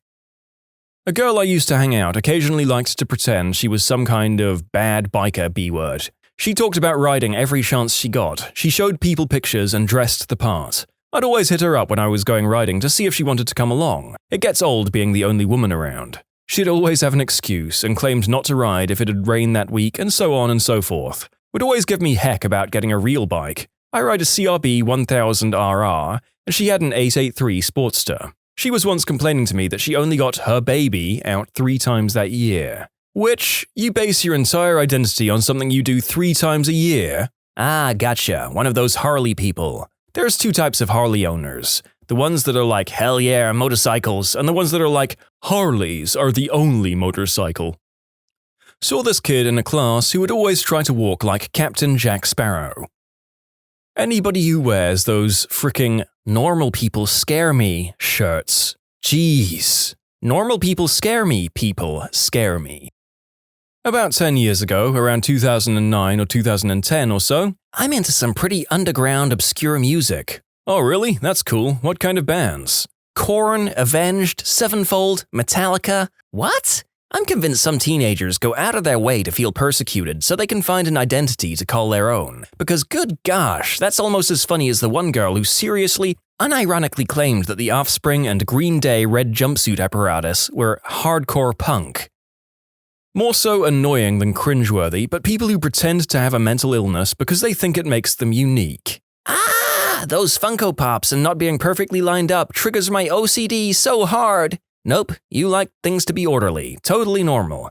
Having to check the light switch 20 times to the level that you end up being late for things, that's more what OCD is. Yeah, I never really knew what OCD was really until someone told me about it. He said he always has to hit the ground twice when he picks up something he dropped and pick up a pen 3 times on crap. Sucks. Oh crap, probably everything I did in high school. I've just repressed the whole 4 years. Same. I embarrassingly strove to be a manic pixie dream girl. Ugh. If you can't look back on the things you did when you were younger and cringe, then you haven't matured. Had a girl in my high school who legitimately believed she was an anime girl and was just born in the wrong body. She would listen to these subliminal "become an anime girl" YouTube videos, end everyone's name in "san," wore a schoolgirl outfit every day, I went to a public school, and would sometimes say random Japanese words or phrases because her brain wasn't fully accumulated to America. Needless to say, she was a fully white girl from the Midwest. I love these because the people who act like this have absolutely no idea how Japan really is. Anyone else noticing the overrepresentation of anime kids in this topic? Apparently it's a way of making yourself very memorable, to say the least. Actually, all the ones I knew in school were fine. I thought I was hot stuff because I didn't like reading. I kinda regret that now. My daughter, a bright, wonderful, hilarious mum of 2 and wife, has the best friend that goes around bragging to people how she never reads anything more challenging than a copy of US Magazine. She finds it the hairdresser. The friend is 42, and frankly, we're less than thrilled they've been friends for 20 plus years. Before I get judgy comments, there is a ton of other crap I'm leaving out. She's any parent's basic definition of a bad influence. The no reading thing would be 50% easier to swallow if the friend didn't insist on injecting her opinion on a wide variety of world affairs, politics, entertainment, etc. To paint a picture, I'm 100% not making this up. Her life's ambition is to become a for real housewife. She'll marry anyone and move anywhere to get on reality TV. She actually went to Miami from Northern California on vacation to specifically go to a club that was depicted in the Real Wives of Miami Beach episode just to go to that club, and was turned away at the door, and had the unmitigated gall to do the "Do you know who I am?" at the doorman. I'm acquainted with someone who will pack her cat in a carrier, drive to the local university, no small feat considering the parking situation and 40,000 students, and push the cat around the quad in an antique baby carriage. All the while she'll make exasperated social media posts about how rude people are to stare at her or talk to her. As far as I know, she doesn't walk the cat around her own quiet residential area. A little unrelated, but there was this old guy that would walk his dog around on campus last year. Big loping golden retriever that was so friendly and sweet. The dog's owner was also really kind. I got to talking to him one day, and he revealed he likes walking on campus because the kids there tend to miss their own dogs back at home, and he likes causing a little happiness in his daily routine. Switched schools this year, so I haven't seen them. I miss you, Bella. People that repost those cringy, "I'm not a B-word, I'm just honest, wink," posts multiple times a day to Facebook while reaffirming the post in the text comment above, saying how much the post is, "Yep, oh, it's so me." Cringe. My eyes change color in the sunlight. Also, my eyes change color with the seasons. Wow, who knew different types of lighting based on the weather could affect what color things are seen as? I hate to be mean, but there was this girl in a couple of my classes in college who told the professors that she wanted to be called Oracle instead of her real name. You could see the cringe in the professor's eyes and feel the awkward tension all over. About once every quarter, this happens to me. I'm not like everybody else. Followed directly by being exactly like everyone else. It's 2005 Hot Topic all over again. I adopted an RP accent in high school. I already had a bit of a posh voice from going to elocution lessons, but I went full 19th century British aristocrat sometimes. I went to school in regional Australia too. Also, I bought a pocket watch to look posh. I do actually like pocket watches, but I knew why I did it. Girls who say they only hang out with boys because it's less drama. Read, "No one puts up with my crap anymore and I don't play well with others." The scene. German class. The teacher was someone who escaped the DDR, East Germany, when she was young. The actor, an obese guy with a neckbeard, skinny jeans, and pink shoes who said, "Oh, you're from East Germany? I'm a communist too." I'm so glad he dropped the class. The dysfunctional veteran gear. I hate that crap so much, typically worn by a guy that maybe got through basic before they were separated or kicked out for underage drinking. I'll see guys in my classes wearing it, always talking about crap that has nothing to do with the class I'm taking. Meanwhile, I'm just thinking, I get it, dude, now shut the frick up and let the professor get back to the lesson plan. I know someone that is a habitual funeral goer. Anytime someone remotely affiliated with them passes, especially in the town we live in, they are all over social media proclaiming how devastated they are and how close they were to the person. More annoying is repeating the same story over and over about their one interaction with them, or whatever. Like tries to get super close with the family at the time and then trails off after the hype from the death is over. People who wear cute but psycho shirts. At least it's one way to know who to avoid, I guess. I was talking to a classmate on the bus and she hauled out her sketchbook to show me her original character, which was a bear that vomits corpses. She related all of this to me in a very loud and carrying voice. Tim, who in 2007 dressed like he was hosting a Nickelodeon game show in 1994, was always around. He thought it was shtick, but he would flip your words around on you. The Yankees are your team, huh? What do you, own the Yankees? Did not stop. Finally, someone asked if he was 7 years old and knew how to talk like an adult. Tim then disappeared faster than Drax at the end of Infinity War. 12 years, and I haven't seen him since. Bumper stickers. Lots and lots of bumper stickers. If I see more than 2 to 3 on a car, like, okay, you support a political candidate and love your Doberman, cool, I just assume the person driving it is insufferable. If they're that insistent on sharing their opinions in public to strangers, imagine how they are privately. I once saw a car with so many bumper stickers it covered the entire trunk and back window. Not sure how that's not illegal, but either way, I was embarrassed for them. I went to college with a girl whose car, front, hood, sides, roof and back were all bumper stickers. There were so many you almost couldn't tell the car was silver. There were like 13 different versions of this coexist sticker, then a ton for Planned Parenthood, lots of anti-Trump stuff, lots of Black Lives Matter stickers, Pride stickers, etc. Which, hey, cool if you support or don't support stuff. But fricking hell, she was the worst. Just at everything. She was insufferable.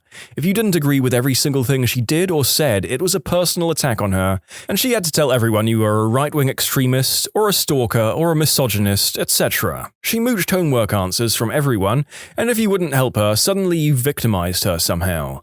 She couldn't hold a single conversation without making it political or announcing she was a vegan, or she hated X, Y, or Z.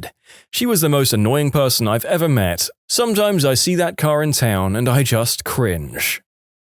I knew a girl who wanted to be a manic pixie dream girl type. After some exposure to her, I realized that meant she was flaky, had erratic behavior, and displayed some traits that implied she was mentally ill. I'm so happy she's out of my life. When people say they only listen to The Greatest Showman, or that the only type of music they like is The Greatest Showman. 1, that's not something to brag about, and 2, that doesn't make you special. A lot of people like that movie. Everyone who has now started using "One Life to Live" or this, #OL2L, as their new YOLO life motto. Divorce your husband? OL2L. Fricked the hot Brazilian dude at work who's engaged? OL2L. Going to take a crap? OL2L. Put a pic of the coffee you're drinking in a very hipster area on Instagram? #OL2L. Don't use a hashtag or weird life motto to be a different kind of butthole. You'll always be a butthole. My ex was a one-upper and always had to play the devil's advocate or bring attention to himself. He was a self-proclaimed anarchist. He carried several knives on him and only drank coffee. Claimed smoking helped his ADHD. Invalidated everything I said when I just needed to vent about something. Always making fun of people, rudely in public, and yelled at me for being embarrassed. Refused to get a job because he didn't want to work for the man. Was absolutely convinced the FBI would break into our house and haul us off to camps. What he won't tell you, I worked in a crappy retail job to pay for our rent. I did the grocery shopping and cooking, he used food stamps, and he used all of his school money on bug-out bag gear. Oh, and the real reason he didn't drive was because his license was suspended. Not because he didn't want to drive. 24-year-old me was a fricking idiot. What's the worst experience you've had with a toilet? Not me, but a friend of mine. A group of us all decided to go on a camping trip with our respective significant others. His girlfriend tells him she will not go unless they have a toilet, so he goes out and buys a portable, chemical toilet. He also buys a new tent for them to use and retire the old tent to be the bathroom. He sets the toilet up in town on the valley floor, fills up the fill tank with the blue chemical fluid. He tests it to make sure it works properly. The operation is simple. You pull a lever which opens a flap in the bottom of the toilet. The evidence is dropped through the flap, and a second valve drops fluid down the sides of the toilet into the open flap, flushing all remaining evidence into the lower tank. The flap then returns to its original position, creating a nice, airtight seal, preventing the contents of lower tank from disturbing your precious sensibilities. We drove all the way up to the top of the mountain and set up camp. We have a fun day of eating camp food, drinking beer, and having fun. It's now probably close to midnight and pitch black. My friend is the first one to need to use the new bathroom with the new 20th century chemical toilet. He excuses himself and proceeds to thoroughly test the storage capacity of the upper bowl. He pushes the lever to open the flap to the lower sealed tank, and immediately he gets a lesson on air pressure displacement, as the 7,000 or so feet higher elevation has resulted in a much higher pressure inside the waste tank than the air outside. There also appears to be a slurry of liquid and solid waste between escaping air and victim. What we hear around the campfire is a loud thwomp, followed by the friends screaming, "Oh God! Oh God! Oh crap! No!" Of course, being the good friends we are, we rush to his aid with him yelling, "Don't come in here! Don't come in here!" Many wet naps were used that night. A midnight creek river bath and years of teasing came from that night. That was the last camping trip for that tent. It was retired. The toilet, however, still is used, but the reason for the little screw valve on the side was learned by all. In conclusion, pressure difference in camping toilet became crap fountain. I wonder if, on deliberation, his partner would have just preferred crapping in the woods like the other campers do. I've never used one of these devices, and now I'm not sure I ever would. Was at Target one day shopping for groceries and whatnot. I then got that feeling, you know, when you've got to take a dump. I rushed to the nearest bathroom and unleashed the beast. Mind you, this Target only had one bathroom, and it was a bathroom where only one person could be there at a time. I thought it would be a quick crap, but it turned out I was wrong, and it would not stop coming out. This goes on for about 10 to 15 minutes, and then I hear knocking on the door. It was a lady that said, "My son really has to use the bathroom. Would you please hurry up?" I couldn't really respond to her because of all the pain I was feeling, so I basically moaned and grunted at her. After about 3 minutes, I hear a kid screaming, "Mommy!" and I could probably tell it was the mother's son. Hearing this, I knew I needed to hurry up, so I forced myself to squeeze out the extremities faster. As soon as it's done, I whip fast as possible. The worst part is that when I tried to flush the toilet, it clogged. So about 3/4 of the toilet bowl is filled with crap, pee, and toilet paper. Scared, I wash my hands and make a run for the door, then to my car. When I exit the bathroom, I notice a little boy crying and his mum saying things like, "Frick, damn, crap," etc. Turns out the kid crapped himself because I was taking such a long time. It was awkward when I was walking back to my car, since the woman's car was right next to mine and she was carrying him to the car so the kid could go home and change. In conclusion, made a kid crap himself after taking a humongous crap myself.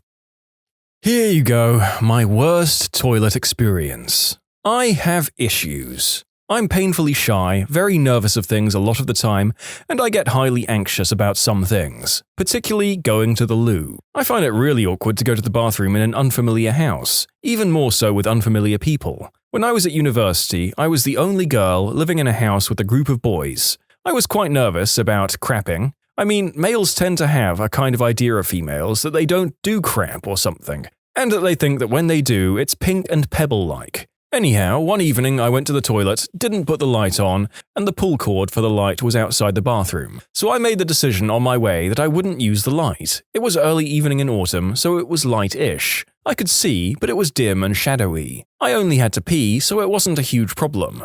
Only it was a problem because then I ended up pooing. I was supposed to be going food shopping with one of my housemates, and here I was pooing. I was getting a little anxious that he was waiting downstairs, and the time I was taking would be a firm indicator that I was more than peeing.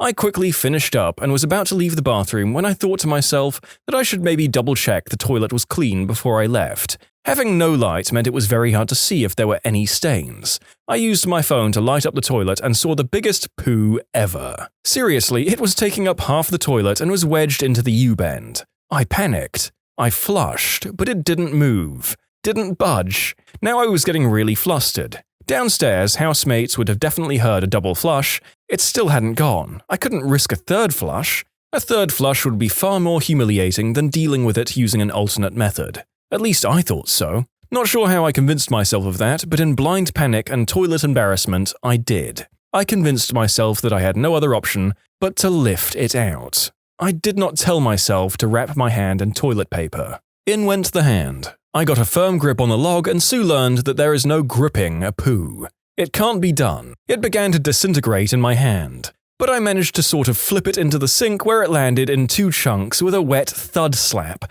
and left opaque brown stains all over the sink. Here I will add that I definitely should have just broken it up and flushed it, but I was panicking so bad. I could feel my heart pumping and I was sweating and my breathing was stalling. My whole body was shaking and felt like jelly. It was like a negative adrenaline. So what do you do when you have a sink covered in crap stains and 2 huge chunks of crap sat there waiting to be disposed of? You mash it down the sink. You run the tap until the water is scalding hot and you proceed to mash the poo into the plug hole as it disintegrates. Only it blocks the plug hole. Now the sink is filling up, and you have a crap plug in the bottom of the sink of burning water, and you have to unblock it. So you shove your hand in, burning yourself while you're trying like crazy to scoop the crap out of the little plug holes.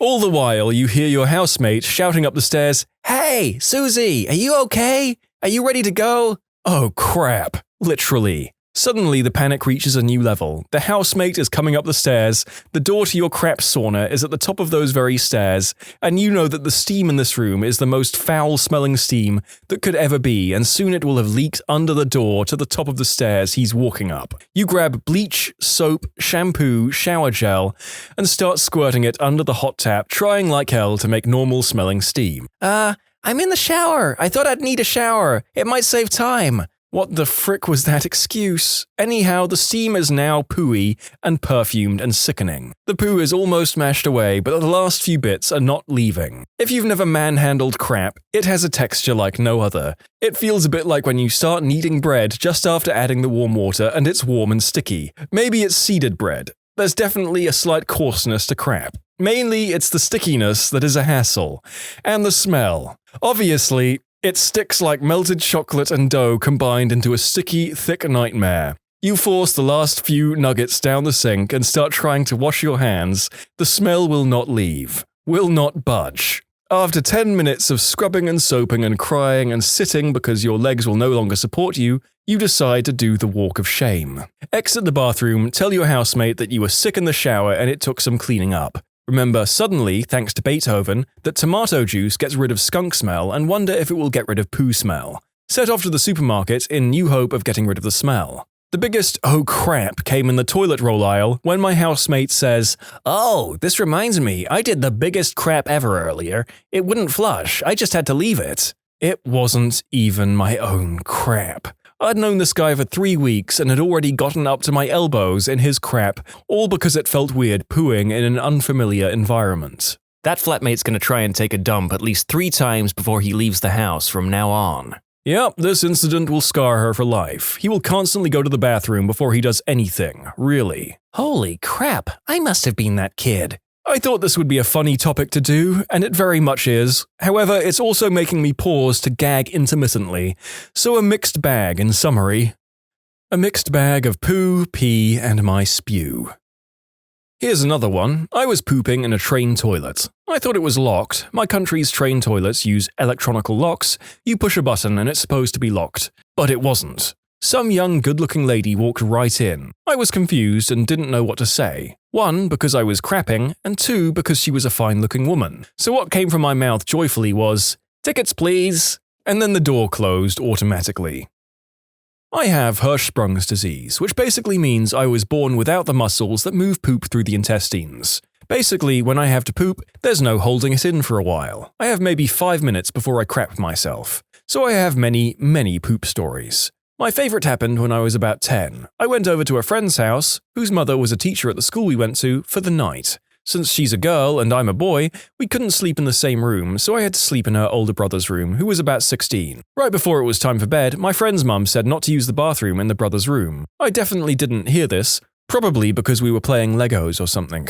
Anyway, about 2 a.m. I feel the need and rush to the closest bathroom, her brother's bathroom. I left the beefiest, runny crap I have ever crapped in that poor toilet. There's 3 funny parts to this story. First, there was no water in the bowl. Crap, there was no water in the whole bathroom. Second, everyone knew not to use that bathroom, the door was always shut, so the smell slipped under the nasal radar for like 3 days and the contents of the bowl hardened into poop steel. Lastly, her mum asked me at school if I knew anything about them needing to replace a certain toilet in a certain forbidden bathroom. That's amazing. I worked in a display suite for new apartments. The toilets were always dry. One Saturday morning, we opened up the display to the most foul stench I've ever smelled. It was the middle of summer, and the display suite was all glass with a tin roof so it heated up like a sauna. Trying to find the source of the smell, we realized that someone had crapped in the display toilet last weekend, despite there being no toilet paper or water in the toilet,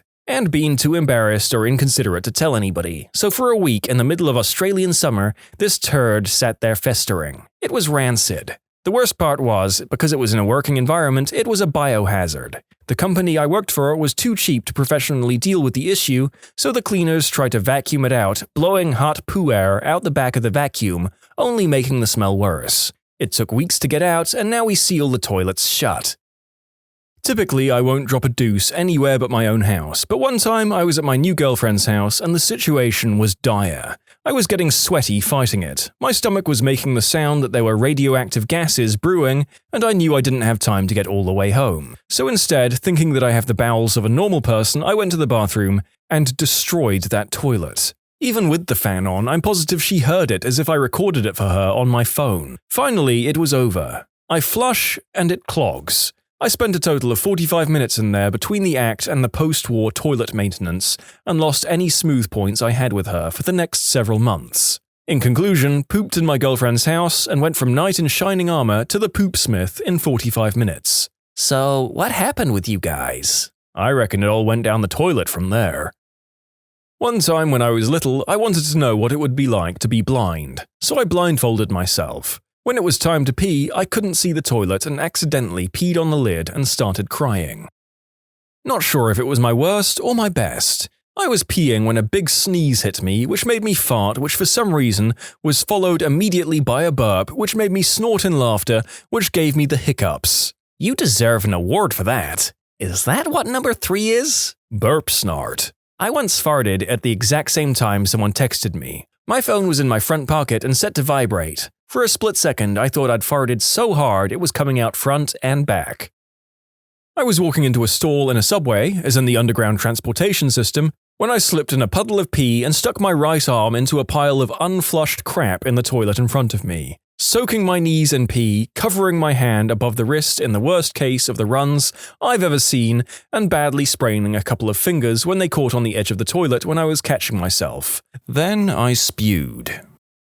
I was at my girlfriend's house for the second time and things were still rather tense. I got a terrible stomachache during dinner and had to use the bathroom immediately. The layout of their house was in a way that the bathroom was next to the dining room. Not wanting to make much embarrassing noise, I wisely created a nest of toilet paper on the ground to later transfer the poo into the toilet. Squatting down, I began crapping, lost my balance, fell, hit my head on the counter, and fell unconscious.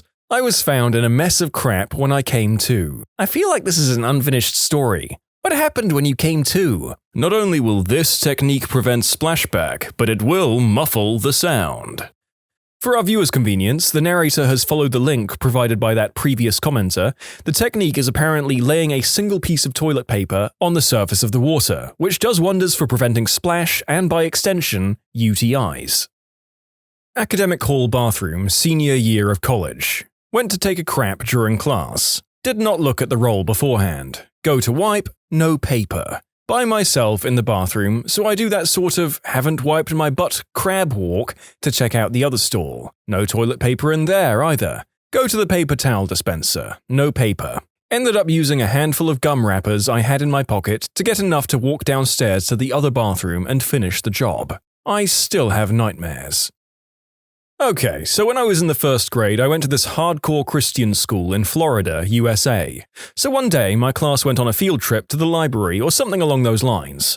I just remember them leaving the classroom for about half an hour or so. Anyway, I wasn't allowed to come because the week before I had tied my shoes together in the library, so I got kicked out. So here I am, first grader, alone in the classroom when I feel grumbly in my tumbly. I figure that I have to wait until my teacher gets back before I'm allowed to go to the bathroom, so I patiently wait as the poop pains get more and more intense. Eventually, I am in the corner curled into a ball squeezing my butt cheeks with the force of 1,000 gods. I hear my teacher from down the hall, and as I jump into the air with relief, I crap myself. I straight up crap myself as my entire class enters the classroom. So then, first grader me tries to play it off like nothing's going on, and I sit in my seat and proceed to learn. I'm an idiot. I'd freaking crapped myself. The teacher pulls me out and tells me that the entire class can smell my crap-filled drawers and sends me to the nurse's office while I'm forced to sit on a toilet until my parents can come. I ended up sitting on that toilet with crap covering my legs and crying for about 2 hours. When my parents finally arrived, I had hives covering my legs from that god-forsaken toilet. In conclusion, crapped myself in the first grade, had to sit on the toilet for 2+ hours with crap covering legs, and breaking out in hives. In an Indian restaurant, I went for a pee, and while I was sitting there, I noticed that a few of the tiles were blown, as in they'd come away from the wall. So in my slightly drunken state, I thought, I'll give them a prod. So I did. At that point, a vast quantity of tiles fell off the wall, causing a very loud crash. Everyone in the restaurant heard it. I had to walk back to my table with everyone, including the servers, looking at me. I never went back. When I was in high school, somebody in my family forgot to flush after going number 2. At some point, my dog discovered this and proceeded to treat herself to a snack. I went upstairs after I caught a hint of a very foul smell to find the contents of the toilet dragged across the hallway carpet. My mum and I spent the rest of the night cleaning it. The worst part was how sick my dog got. She spent the next few days vomiting up foamy, brown spew that reeked like you wouldn't believe.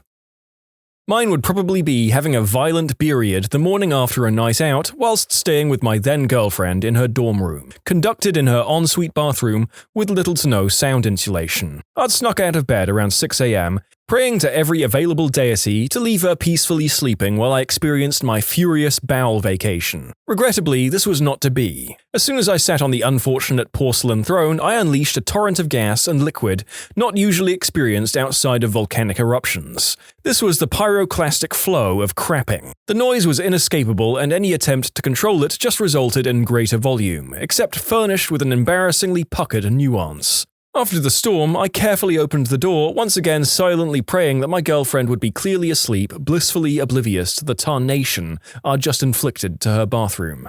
Instead, I saw her shaking with laughter under the covers. Possibly not the worst experience one can have with a toilet, as Elvis would no doubt attest, but it was extremely embarrassing. I was on holiday in Florida with my girlfriend, now ex, and her family. Went to the toilet in the hotel room when we got there. Crap was too big to go down the crappy American toilet. Blocked and then proceeded to overflow after I attempted a double flush. Janitor was called, and the look he gave me when he left the bathroom was akin to a Vietnam flashback. In addition to this, the water leaked downstairs into the lobby. In conclusion, took a crap, blocked a toilet, traumatized a janitor, and flooded the lobby. American toilet? In case you didn't realize, Americans are done with taking Europe's crap. One of my good friends earned the nickname Iceberg by doing just this. Be proud of that crap. Clogging someone else's toilet is almost a rite of passage. It's like being a dog who pees on a fire hydrant to claim their territory. It's your toilet, your grounds now. The best part? You clog up the toilet, they fix it for you. First step in dominating your friends and becoming the alpha. When I was about 8, I accidentally zipped the outer skin of my pee-pee up in my zipper. My mum had to come and unzip me, which was not awesome. Things got pretty mangled up, so we're driving to the hospital, and my mum is yelling at my dad, "I told you we should have circumcised him." My dad is yelling at me for being such an idiot, and I'm just bawling my eyes out in the back seat. Good times. Ended up having to get circumcised because the doctor was worried that it would heal up with scar tissue that would cause problems down the line. On the plus side, I got a week off school. At my then-girlfriend's house, and I've got to pee. Excuse myself to take a leak, and I find myself fighting 2 streams. My pee hole was semi-blocked from my self-pleasure activities conducted a few hours previous. Is there a name for this? Typically, the blockage is only temporary, but on this occasion the two-streamed dragon did not waver. One stream hit the water as the second sprayed the seat, wall, and floor. In hindsight, I should have remedied the trouble by simply squatting lower. In my panic, I used the only available tool I had, my hand, to bank Stream 2 back into the bowl. I spent the next 10 minutes cleaning a good amount of pee off the floor and walls. Definitely the time I got locked inside a bathroom stall in the middle of Moscow. I closed and locked the stall door behind me and commenced my business. A lot of vodka the night before was doing a number on me, and I thought about my girlfriend sitting outside wondering what was going on. A few minutes passed, and when I tried to exit, I immediately saw the latch was broken. Completely broken. It wouldn't engage at all. That's when I noticed the claw marks around it. It was half broken and there were pry marks too. Clearly, I was not this toilet's first victim. I panicked and started banging really hard. This was one of those stalls that goes all the way to the floor, so I wasn't crawling out. After a few minutes, I was wedging myself against the back wall and trying to kick it out. I was in full-blown panic mode now. Stuck in a foreign country, I speak a little Russian, but my teacher never taught me, "Help me, I'm stuck in the toilet." The Russian word for help is all I could muster up. After 10 minutes, I began to lose hope.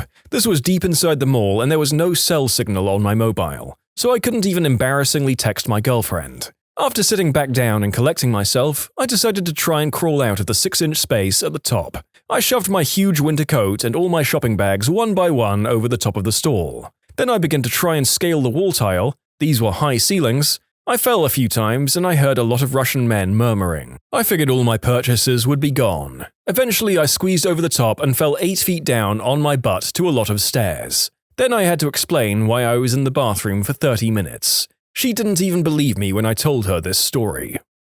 People who hired a personal investigator. What did you uncover? My mum was an attorney who worked in the workers' compensation insurance. Her colleagues were representing a woman who had been gravely injured on the job and deemed totally unable to work. The opposing attorney hired a PI to investigate this woman. Let's call her Jane. They get to court and present the video footage as their platinum evidence, proving that this woman was totally able to work. Here is Jane mowing her lawn. Here she is unloading her groceries from her car. Here she is walking the dog. Here she is going for a run, etc., etc. Jane's attorneys sat there totally quiet. When it was their turn to cross-examine the PI, they declined any questions. Their turn was up next. Who is the first witness for the opposing side? We would like to call Jane's identical twin sister to the stand. Jane's identical twin had moved in with her bedridden sister after the work accident. Full benefits awarded to Jane. Apparently the look on the faces of the opposing attorneys was the stuff lawyers' dreams are made of. My grandfather once hired a PI. See, he has a large vineyard as well as a few engineering projects he's working on. Well, 2 guys pressed charges on him because they claimed they'd hurt their backs working for him, and he needed to pay for all the medical bills, disability, etc. He thought it was a little fishy and hired a PI. The PI uncovered that they had not actually been hurt and documented the 2 people working at a lumber yard, which has a lot more physical labor than a vineyard. It cost my grandfather a bit to hire him, but way less than what he would have had to pay those 2 scammers. I think this is probably the most common thing a PI does. Probably number 2 on the list, number 1 being catching cheating spouses. There probably is no number 3. I worked as a PI for a couple of years, and it's really not the case. It costs a heck of a lot of money to hire a PA, and just isn't really worth it when all you have to do is catch your spouse tripping up with an undeleted email or a Facebook message. The whole PI to catch a cheating spouse thing is just something you see on TV and movies a lot. That isn't to say it never happens, it's just not the most common thing. It's almost always disability claims or some other legal matters. If you think about it, it really makes sense. When you're threatened with having to pay a crap load of disability money to someone, you have a lot more to lose, and chances are you're a little more able to afford a PI than some stay-at-home wife whose husband works late a little too often. Well, Mr. Former PI, that may be true in the majority of cases, but I will say that in this group of stories it seems like some people have been crazy paranoid enough to hire PIs to spy on their spouses. Starting with the following. My wife hired one. She found that she was wasting money and that I'm a very boring person. We came from different cultures, but we knew we wanted to be with each other. She's Hispanic, born in another country, and I'm a hillbilly from Appalachia. There was a lot of jealousy early on, both sides, because we simply couldn't relate. After a while, I grew tired of being suspicious and told her that if she wanted to be with someone else, to just tell me and I'll move on. But to just tell me. It was very freeing for me. I guess to her, though, it only made her more suspicious. I got off work at 7 a.m. and there wasn't much to do, and not many places that were open for a couple more hours, so I would go to the gym. And I guess she didn't like not being able to account for the gap between me leaving work and me coming back to the apartment. The guy she hired to follow me around was terrible. I had my routine: get off work, go to the gym, go grab some breakfast, hit up Blockbuster, maybe go to a pet store. We had birds and fish. At the time in the morning, these places are empty. Like I said, I'm a boring person. Cut to a few days later, I leave the gym and the new guy behind, head to a restaurant, and in comes the new guy from the gym. Creepy. I eat, then leave, go to Blockbuster, and in he comes. So here I am suspicious. The next day at the gym, I'm telling my buddy about how creepy it was that the new guy shows up everywhere I go, and he agrees. I'm done working out and tell my buddy that I'm going to leave and that I'm going to a specific pet store, and if the guy leaves the gym right after me, that my buddy should head to the same pet store. And that was what happened. I go to the store, a couple of minutes later, in walks the guy, and a minute after that, in comes my buddy. We ended up pinning the guy to the floor. I asked why, and he starts saying, "It's just a job," and that he ain't seen nothing. We release him back into the wild with the order that he's not to show up at the gym again. I get home, call her up, and say that she hired the biggest idiot around and that she needs to stop wasting money. She asks, "What happened?" I tell her to ask him since she gave him money. Her jealousy died down after that. Well, that, and I made the ultimate quote to her that made sense. I said, "If I was getting laid as much as you think I am, wouldn't I be a lot happier?" And that was that. For those folks hoping for a different ending, sorry to disappoint. We've been together for almost a quarter of a century and everything is fine. Maybe she just couldn't believe that she was involved with someone so boring. If a PI followed me around, goes to work 5 minutes late every day, comes home from work at the same time every day, stays at home until work the next day, stays at home all day on the weekends. I just hope he doesn't reveal what kind of adult content I watch. This pretty much sums up my life. In between work, they would see me take a whole bunch of green herb and watch It's Always Sunny in Philadelphia for hours. If my significant other hired a PI on me, I'd be fricking livid. Livid's a strange name for a mistress. I worked as a PI one summer for a friend of my dad's. Busted 3 people faking disability claims. Oh man, was that some really boring work. Previous PI here, work is boring, but when it's exciting, it's very exciting. I found out that PIs are pretty damn expensive. My dad's friend is a PI. He charges $45 to $65 an hour, and also charges for whatever gas or transportation fees he incurs while working. He's pretty well off too. Apparently a lot of people need the service, which surprises me. Lots of PIs are contracted out through various police departments as well, and law firms to disprove or limit damages claims in personal injury cases. My mother hired one to follow my father, who's a 6th grade teacher. So he was cheating on my mum with a former student of his who was 14 years old, and my father was 36 at the time. Was jail involved soon after? No, the parents of the girl didn't press any charges, as they were pretty okay with it. In fact, he married her soon after. A relative of a friend of mine approached me one day and asked if I could help in finding his brother on the internet somehow. His brother had up and left town with no indication of where he was going, leaving a wife and 2 small children behind. They were not separated and still lived with the kids. He took little more than the clothes on his back. They didn't know if he was in trouble, running from someone, or just a deadbeat. They bought me his passworded desktop PC, which was an XP machine and easily cracked. There wasn't anything in the browser history, the documents folders had nothing, and the machine was relatively blank. I did find a World of Warcraft installation though, and inside that was everything I needed. In the game's screenshots folder, I found several shots of his dwarf talking to a female night elf, very cutesy-like, including some chat lines about being together, and flirty emotes. It was clear what he had done. This turbo nerd had left his family for a night elf. In the screenshots, I could see a few add-ons. One particular World of Warcraft add-on, Pratt, that he had installed has a scrollback chat buffer it saves. I was able to locate the settings file containing that buffer, and in it was his last conversation with her before leaving, including an actual address, 800 miles away. Google provided a name, phone number, and satellite photo of her house and car. They were blown away when I gave them his pinpoint location. He called the number right there on his cell phone and asked for him, and sure enough, he was there, probably shocked to crap to get a call from his brother after this disappearing act. As far as I know, he didn't return home, but I'm sure my little detective work made sure the kids got their child support. In conclusion, Turbo Nerd Dwarf Hunter becomes the hunted. Okay, 2 stories of PIs being used to discover scumbags in a row. That makes a nice break from all the cases of personal injury claims. What crappy dads. I hope they got drained for everything they were worth in child support.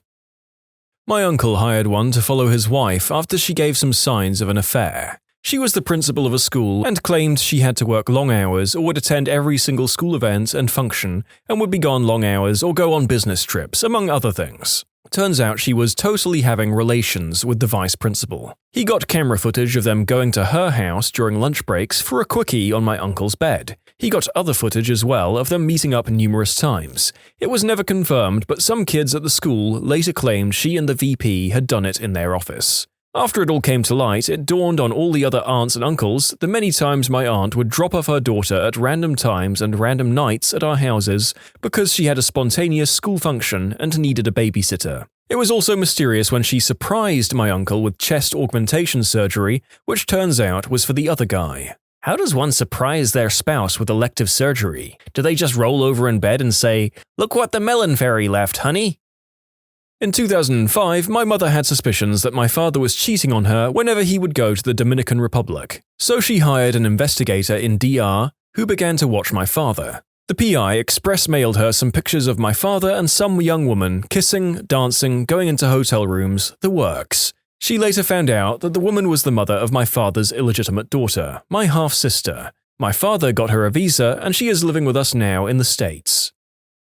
I was trying to locate a former business account who had failed to return some of my property. PI quickly determined she used several different names, several different birth dates, sometimes claiming to be a senior citizen, and had used 20 different addresses in the previous few years, all over the country. PI was as baffled as I was, said she was either a con artist or mentally ill, or both. Anyways, too bad for her, her new employer had issued a press release about her hiring. Rather than contacting her, I'd already tried that, I'd exchanged some emails with her without results, I contacted her new boss. UPS man delivered my property to my door 2 days later. My mum is a divorce attorney, and she has one she recommends to her clients when necessary. It's all about hiding money. I've talked to the guy and basically he does a lot of online research and looking at money statements and stuff. Sounds actually really boring. I have not hired one, but my now father-in-law hired one when I first started dating his daughter. Funny part is, I was working in the port, with ships, when I stopped at the guard shack and told them that I was being followed by some strange person. The PI pulled up next and had 3 port police officers pull guns on him and tell him to get out of the car. I think he ended up going to jail. Laughed my butt off, but I did sort of feel bad. I would have called the dad up and offered him anything he wanted to know, at only half the cost.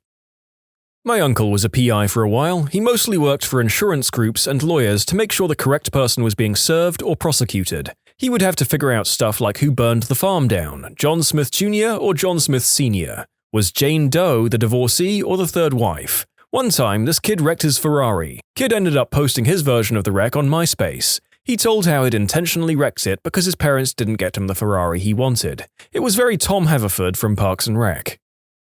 My mum is a PI. She's asked me to go into bars and adult clubs with her on multiple occasions to observe individuals. Both made sense to remain inconspicuous as well as her own safety. Let me just say, you've never really been to an adult club until you go with your mum.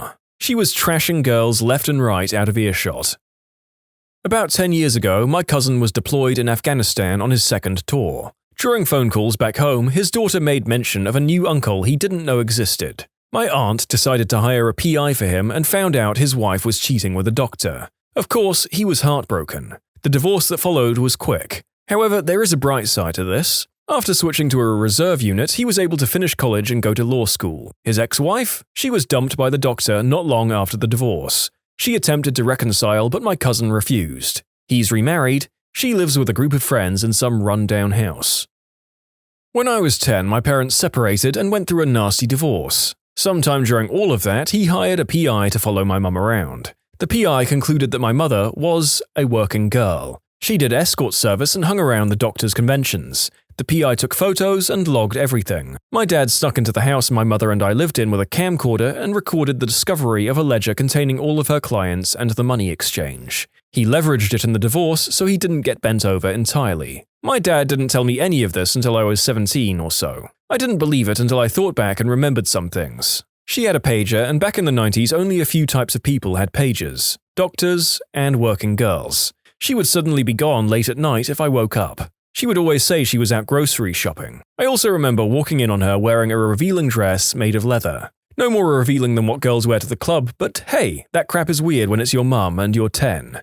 Anywho, my dad still throws it at me when he wants to prove how much better of a person he is than my mother or my stepdad, who married a working girl. In her defense, she was paying her way to become an RN, which she is now. In conclusion, PI followed my mum for my dad during a nasty divorce. Found out she was a working girl. Dad holds grudge to this day and tells his kids about it.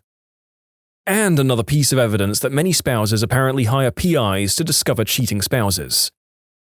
Okay, so I'll bite. Nothing like hunting down a psycho ex or anything like that, but it's interesting enough. So I was living in England and had an uncle living in assisted living in California. He was 95 at the time, a little fuzzy about some things, but on the whole, sharp as a tack. He was deeply religious and attended church weekly. A couple of women from the church had made friends with him, drove him to church, bought him trinkets and whatnot, and basically took care of him, sort of. Sounded okay to me. Heck, I was in England, what was I going to do? The only thing that jarred me a little bit was one time when I was talking to the woman on the phone, one of them told me that my uncle had signed over power of attorney to them. That struck me as a little odd. My uncle and I weren't really close, but being his heir, along with my brother, wouldn't he have told me about it? I shrugged it off, though. Again, what was I going to do? I was 6,000 miles away. Besides, and this is what gets a lot of people, he was of sound mind. He was a free agent, so it was really none of my fricking business. A year or two go by, I check on him periodically and everything seems fine. I come home one night and my phone is ringing. It's the assisted care residence. Crap, what's happened? Is he dead? He's 97 fricking years old. I was expecting it any day. No, it's these two little old ladies. They're trying to get my uncle to sign over power of attorney to them. Wait a minute, hadn't he already done that? The alarm bells go off. Something is deeply wrong and it was going to make at least 24 hours to get back to California, given connections, flights, renting a car, blah blah blah. So I call a PI from England, tell him the situation, and as soon as I can get to the part about the women, he stops me and says, "Wait, let me tell you how this story goes." He then proceeds to tell me that this is a common scam. These women cruise the churches looking for these little old guys who on the surface have no family to speak of and healthy retirement and investment accounts. So I get my butt back to California ASAP, and unfortunately my uncle has signed nothing. Although at this point, they're pushing him hard. They'd even kidnapped him and taken him to an attorney and tried to get him to sign over POA to them. Little did they know who they were dealing with. My dad's side of the family sets the gold standard for stubbornness. I learned this early on when my dad said no, that was it, give it up, because that was an answer that was not going to change. My uncle, all 100 pounds and 97 years of him, had dug in his heels. So we signed over POA to me and now the hunt begins. Where were his accounts? These women handed over nothing to me, a few receipts but no accounts, nothing. So this PI and I ended up hanging out for a few days tracking everything down. I can't begin to tell you how much I learned from this man, a complete original. Vietnam vet, former Navy SEAL, carried a knife in his boot and a gun in his shoulder holster. So he shows me it's mostly research, and that I resonate to since I work in research. Painstaking, boring, turning over one pebble at a time kind of investigation. Knowing how to talk to people, how to observe. It requires a massive amount of patience. We went to every bank within 20 miles, and by schmoozing and showing my POA, we found what we thought was every account. I then went over everything. They had played a shell game, borrowing from him, hadn't quite stolen from him, but it took quite a while to figure out what they'd done. Then I find the pièce de résistance. They had him sign over all of his retirement accounts to them, or more specifically to the younger one being a spry 81 years old. So we do some further investigation. Turns out this one is broke. Looks like she sent it back to the Philippines or something. She spent a lot of time in Vegas. So here's how it shakes out, a common scam. These two little Jezebels made a play for my uncle, who fell for the younger one, hook, line and sinker. They get him to sign over all of his retirement accounts to them, and then all they have to do is outlive him. At 81 and 83, respectively, with my uncle 96, it should be easy. So I confront them, told them that I knew what they were doing and I had the evidence. I didn't really, I only strongly suspected, and that I could turn them in. So they spilled the beans, told me what they'd done. They swore that they had only borrowed the money. We signed it all back over, I didn't turn them in, I figured it would all come out in the wash anyway. I didn't want to see them go to jail, and I wasn't sure I could prove it anyway. But if it wasn't for this PI who had my back, they would have gotten away with it. I'm a firm believer now. I learned a crap ton for him. Now for the editorial. This crime is rampant, intimidating, bamboozling, and ripping off the elderly. Most DAs won't touch it. If you even get a whiff that an elderly relative is being abused or ripped off, if it even crosses your mind, step in immediately. Kick butt and take names. You may be the only defense they have. But I'll tell you, it turned out to be one of the most interesting experiences of my life. My uncle got the last laugh. He outlived both of them and passed away peaceably at 100 years old, with me there with him. One of the last things he told me was that he had forgiven them for what they'd done. In conclusion, elderly uncle is nearly scammed out of $500,000 by a couple of Jezebels cruising the churches. PI steps in and saves the day. I learn a crap ton.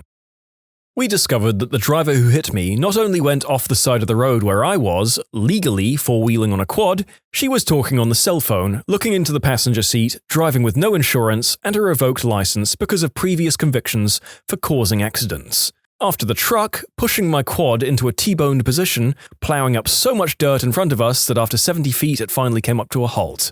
The investigator had evidence that she was driving 35 miles per hour in a 25 zone and she didn't brake after the impact.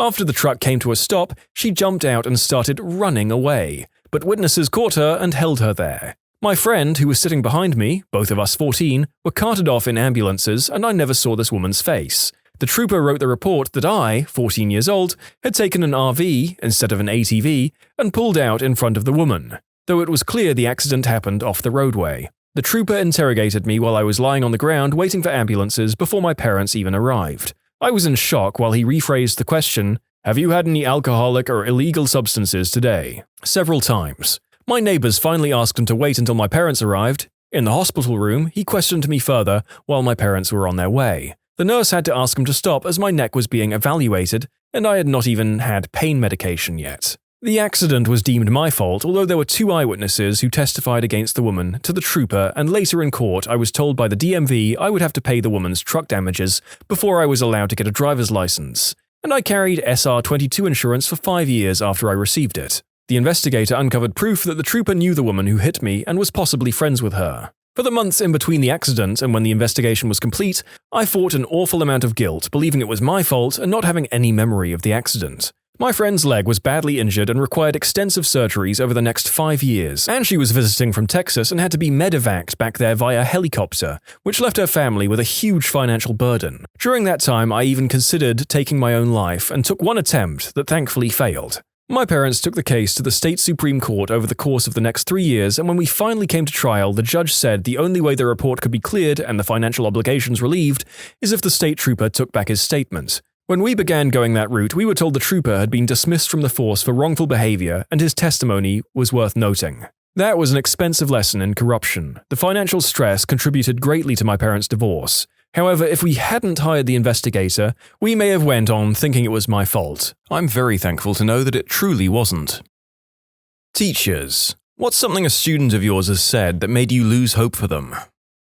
Principal at an inner-city high school. I had to sit down with a student who had been caught plagiarizing for a second time. This time, from The Onion. I had a student use The Onion as a source. Specifically this one. Barry Bonds took performance-enhancing substances, reports everyone who has ever watched baseball. Hey now, the inability to tell satire from news is a really popular style of idiocy these days.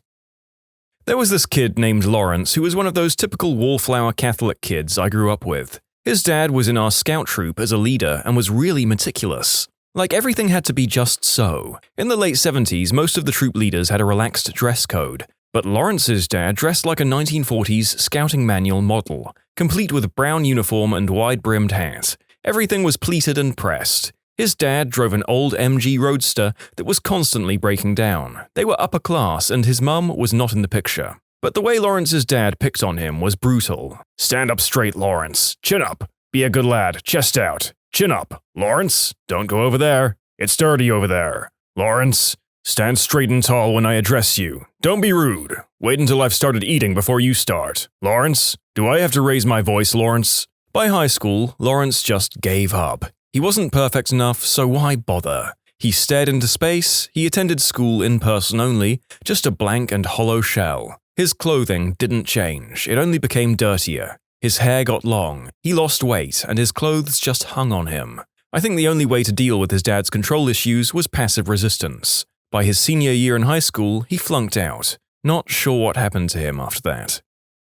High school teacher here. Dude, if you don't start coming to class and doing the work, you'll fail out of school. School's done nothing for me. I'm gonna rap to pay the bills, bro. Kid was an awful musician. Couldn't make a beat, couldn't write a rhyme to save his life. I've now had 3 successful rappers graduate from my class. Years later, 2 of them have given up on the whole thing as more than a hobby, and one is still touring Europe.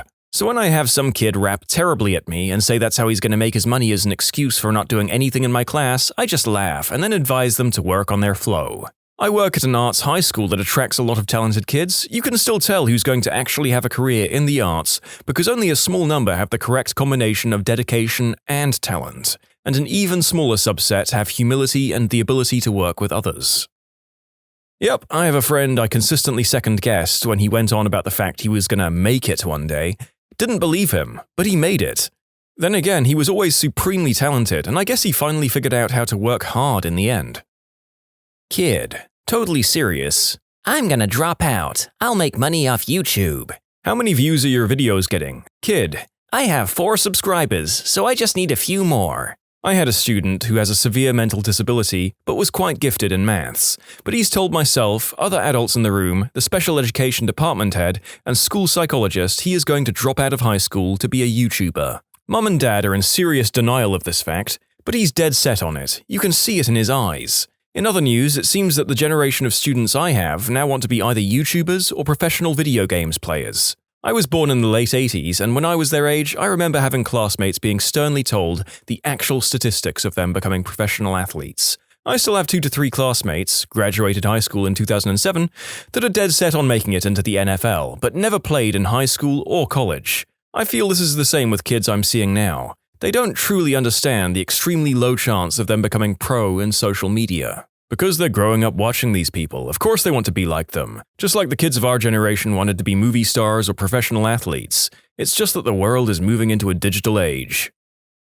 Incident number 1. Can we just not learn this? It's hard. We should skip it. Incident number 2. I don't have to get good grades. My grandfather owns a house, and when he dies, my family is going to sell it for $1 million, so I won't ever have to get a job. I have a distant aunt like that. Screwed my mother and all her siblings and close family over, manipulating her father to change the will on his deathbed. She wanted all the money so she'd never have to work again. She spent it all inside 6 months and is now completely broke. She destroyed any shred of love any of my family had for her. Really, truly a horrible person. My wife told me this story about the time she was lecturing a kid on why he should try to do well in school. She asked him what he wanted to be when he grows up. His response, I want to be in jail. That's where my dad and uncle is. She had no response, probably the only time in her career that she was left speechless by a student. Frick, that's actually really sad. How about, if you study you could get a job as a guard in their jail and make life nice for your dad and uncle as well as seeing them every day. I had a student who was always acting up. I constantly tried talking to him about his behavior, and I wrote plenty of referrals. Throughout all of this, I would email and call his mother, but never got a response. One day, he was pacing around and texting someone. I told him to put his phone away, and he said, I can't, I'm not too happy right now. So I said, will you take it out into the hall and I'll give you 1 minute? His response really shook me. He said, no, I'll sit down. I just want my mom to turn the water back on.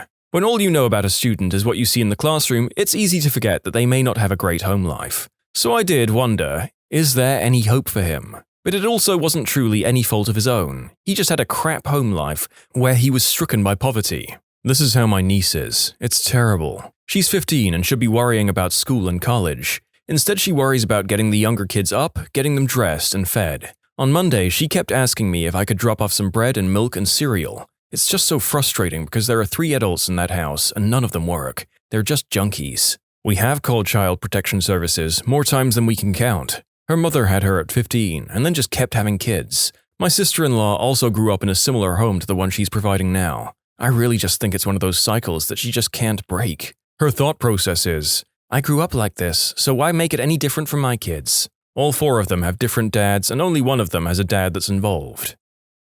I want to be a substance dealer, but the cool kind. You know, the ones that wear a suit and carry a briefcase. He was 17 at the time and completely serious. He was expelled a month later for jumping another student.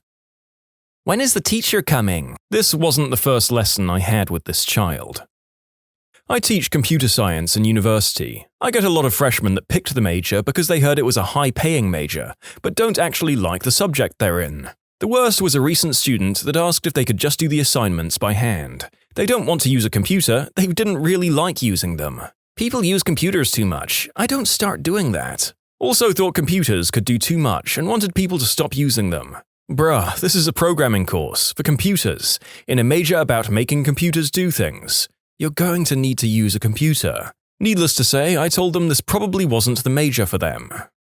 Is it just me, or does it sound like everyone's elderly parents complaining at the pace the world is moving in? A true old soul already, and this comment was from 2016, when we'd all been solidly using laptops at uni for a decade. I used to teach science in public high school, had to convince a sophomore that trees came from seeds, and I blew his mind.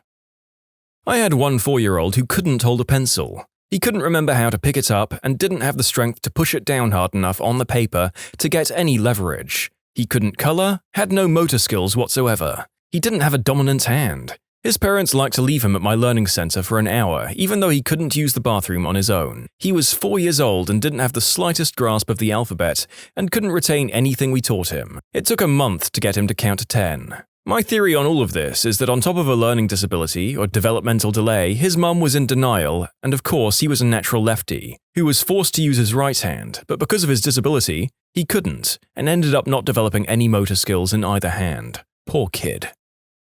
Had a 4th grader say he didn't need school because he was going to have a wife and she would do everything. Same student, while disrupting the entire class, also said, "What are you gonna do? I know you can't hit me." At the time, the kid was visiting the school social worker multiple times a week. Dad wouldn't hold a job while mum did everything and learned from dad to disrespect rules and that getting into trouble meant nothing. Kid was expelled shortly after that for beating and holding another student against the wall and threatening to kill him. We wish we could have done something for the kid, but it was a small private school with limited resources and the parents didn't help with reinforcement. We were happy when the parents pulled the 2 older kids out as well, since they were starting to cause a lot of problems as well. I taught lower elementary. Most teachers will get frustrated at some point by how hard it can be to get a child who may be lacking upstairs some extra help. This was the case with one of my favorite students. It didn't matter that he couldn't do any of the work that his peers were doing due to his incredibly low IQ. He was performing at his ability level, but he was just so nice to everyone. I had set time aside every day to help him with his reading. We were using the short story of The Ugly Duckling. It had one short sentence on each page, and after 2 weeks, he could get through it with minimal help. However, reading the words isn't all there is to reading. I had asked him if he could tell me what the story was about, since we had spent time on it every day for the last 2 weeks. He started his oral retelling off great, and I'm super excited. This is a huge deal for my man because up until this point, I couldn't get any retell or comprehension out of him.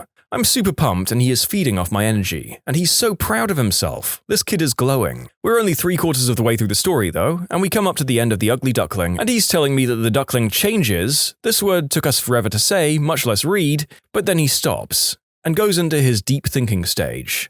I prod him a little bit. He changes? What does he change into there, buddy? He brings his eyes back from the ceiling, and then with the biggest smile, he shouts out, "A butterfly!" A girl, 8th grade, told me she wanted to have kids, 2 to 3, by the time she was 18, so she could have the energy to keep up with them and then work the pole to support them. My wife had a student in 3rd grade who refused to do any writing assignments. My wife told him that she was going to call his parents to explain what was going on if he didn't start doing his work. He said, "I don't care. My mom said I don't have to do anything I don't want to do. Rules don't apply to me." My wife called his mum, and his mum told my wife that she, meaning my wife, just has to understand how her son is, and if he doesn't want to do the work, then he doesn't have to. His behaviors all made sense after that, and it was a very tough year. He stopped doing all work and started harassing other kids, probably partially due to boredom, since he was doing nothing else by the end of the year. As long as he was happy, my wife couldn't get the mum on board. "I ain't doing any of that crap. My mum already said she's signing the papers, to drop out, as soon as I turn 16. Look, I know that many people often drop out and end up going back to get a GED. I sincerely hope this young man turns his life around. He'd had an incredibly tough upbringing, and along with that, a history of violent conduct in and out of school. I tried my best to remain patient with him in my room and to motivate him any way I could. At the point he said those words, I just don't think there was anything more I could do. That was last year, and he hasn't been back to school this year. I really hope that at some point he figures things out and gets his life going in a positive direction, whatever that might be. University professor here. A student last term never purchased the textbook and thus never did his homework. He sat in the back and spaced out all class, failed one exam, and barely passed the other. He came to me during the final week of class to ask me if he could do all of his missed assignments and then ask why I didn't remind him to do them. Bro, this is university. I am not chasing after you. I had one who stopped coming to class for the last 6 weeks of the semester, and instead of writing the essay on the exam, wrote a 2-page rant about how unfair it was of me to base the exam on stuff that happened in class. Also in the rant, complains about how I had not called her to remind her to do assignments, come to class, or find out what was on the exam. A good reminder that many students aren't too far removed from school kids. No judgment, I was a moron in my first year of uni. Also, these two both seem in the making to become prime Karens. I work at an alternative school for kids kicked out of public school for severe emotional and behavioral issues. A lot of them are going to require government services for the rest of their lives. There's usually not just one thing they say, but we know that they will never have normal lives. It's a little disheartening to hear a 6-year-old scream that he's going to fricking kill you, especially when you were playing tag not 5 minutes before. There's a young boy who can be very sweet and is an adorable blonde butterball. However, he has pretty severe behavioral problems and gets restrained at some point on a daily basis. I saw his parents one day because they live in government-subsidized housing close by and walk him to school. It was 50 degrees out and the little boy was in a basketball jersey and shorts. His parents looked exactly how I expected them to look and were rude to all the staff they interacted with. It showed me that no matter how much we do, he spends most of his life with his crappy parents. Having a child with behaviors doesn't inherently make someone a bad parent, but in our program specifically, most of the students come from harsh backgrounds which either causes or exacerbates their behavior. I had a student say, "I don't need to learn any of this. I won't use it in real life." When I tried to explain why math was going to be useful, he responded, "You're a dumb idiot. Watch me get rich without even going to school." I mean, it's been done, but probably not the best idea. Paraphrased, are we ever going to use this as an adult? I mean, you won't, but some of the smart kids will. I worked in vet clinics for 15 years. Here's an example of something I heard every day. Me. "Okay, go ahead and set the carrier on the scale." Owner. "Do you want me to take the cat out?" No, we don't want the cat loose in the clinic. Just go ahead and put the carrier with the cat on the scale." Owner puts the cat carrier on the scale. I write down the weight. "Okay, let's head into the exam room." "But how much does the cat weigh?" "When we get you into a secured room, we'll get the cat out and weigh the carrier." "But how will you know how much the cat weighs?" Algebra. This happens every day. I had one student at a bilingual school in Mexico, who after being at the school and supposedly learning English for 5+ years, still couldn't speak it and barely tried to make any effort to learn anything. Didn't do assignments and failed almost every test. When we mentioned it to her parents, their attitude was that she doesn't really need it because she'll just marry someone who'll take care of everything for her. My thought was, who would want to marry someone who doesn't know anything and makes no effort? Just this week, I have a student in grade 5 that's pretty oppositional, has a tough home life, etc. He doesn't always try very hard, but sometimes I can see he's trying to put in some effort. We were talking about how I grade them and he interrupts the conversation with, "I don't care at all about my grades." And I thought, here we go, another rant about how unfair school is. I just want to know that I can keep getting better. Perfect. I got chills. Thank goodness. Excuse me for diverting from the subject momentarily. Sometimes I just need a more uplifting story in the middle of all this gloom. This is probably going to be buried, but I like to reference this one from time to time. I had a student who was a hoarder. He was one of those kids that we all remember who had the backpack that was filled with everything for every class. It looked like this kid carried around a small grocery cart on his back. One day I'm walking him to his locker to look for an assignment that I knew I'd given him before, and I smelled this nasty smell. Big surprise, it's his locker. Open it to find 89 cartons of chocolate milk stacked inside. That's not all. On the floor he had a pretty large mason jar filled with what looked like dead bugs. I asked him why he had so much milk in his locker, and he said, stone-faced, "To dip the bugs in." Never sure what happened to this kid when he left, but that was the most disturbing for me. I'm a second-grade teacher, and I have a boy who lies constantly, about anything. He was on camera watching the footage of himself punching a student in the face, and he crossed his arms and said, "If I didn't do it, then I didn't do it." The worst part is his mum believes every word he says and attacks the school for making him accountable for his actions. He's going to do something as an adult and go to jail. When they pull him away, I know he's going to be yelling, "If I didn't do it, I didn't do it!" 7th grade in the US. On the first day of class, the students each said what they did over the summer. One kid said he went to Germany. The kid sitting next to him audibly asked where that was, and if it was further away than Chicago. I thought he must have misunderstood what the first guy said, so I intervened. "Chicago is about 100 miles away. Germany is in Europe. That's another continent entirely. The kid looked blankly at me and asked me what that was. The word continent. I was dumbfounded and gestured at the map of the world on the wall and pointed at the continents, thinking he must have learned to pronounce them differently or something. But nope, he literally didn't know what they were and never realized that the picture on the wall of the geography room was actually a map of the world? He was in 7th grade and he didn't know what a continent was, or have even a toddler's level of understanding of what a map was. I once had a student who didn't know what the answer to 5 times 5 was. This was in the preparatory year of a private medical university. Fear for the patients if she ever graduates. My mum is a nursing instructor and she has horror stories of people who have become nurses. The bad students are rude and entitled, and they either skip work, lie on it, or expect my mum to do every assignment with them, step by step after class. When the student starts to fail because they're not meeting the standards, the people above my mum will give them the alternative, easy busy work assignments, so they can pass the program and the school will start to have good statistics. So if you get a nurse someday who's a butthole or seems like an idiot, then they probably are. Me. What country did the United States gain independence from? Student. Hispanic. Tynesha, that's an ethnicity. Nuh-uh, it's a country in Africa. Me, internally. Tynesha, you're freaking 13, what the hell? And then externally, okay, can someone help Tynesha answer the question? Another student, France. I teach English in Japan and sometimes hear, I don't understand this because I'm Japanese. What a well-constructed sentence for a Japanese person. Well, they say it in Japanese. I had a senior say he didn't think it was fair. I've grown to hate that word, by the way. He didn't think it was fair that my exams used short answer questions instead of multiple choice. She said, some of us just aren't good writers. I responded that if you're a senior in college and can't string a few sentences together, something has gone wrong. She stormed out of class. My college juniors and seniors, yes plural, who tried to justify the Holocaust because there were a lot of Jewish people in Europe at the time.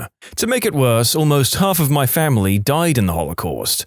They don't know this, not that it matters. Had my Year 2 private student try to turn over his study table on me. It didn't work, I slammed it down, and then screamed at me to write out his homework because that's what his mum pays me for. There's still hope, but it made me so sad and angry as he assumed I was of a lesser position than him just because I was being paid. Like, yeah, nah, bye.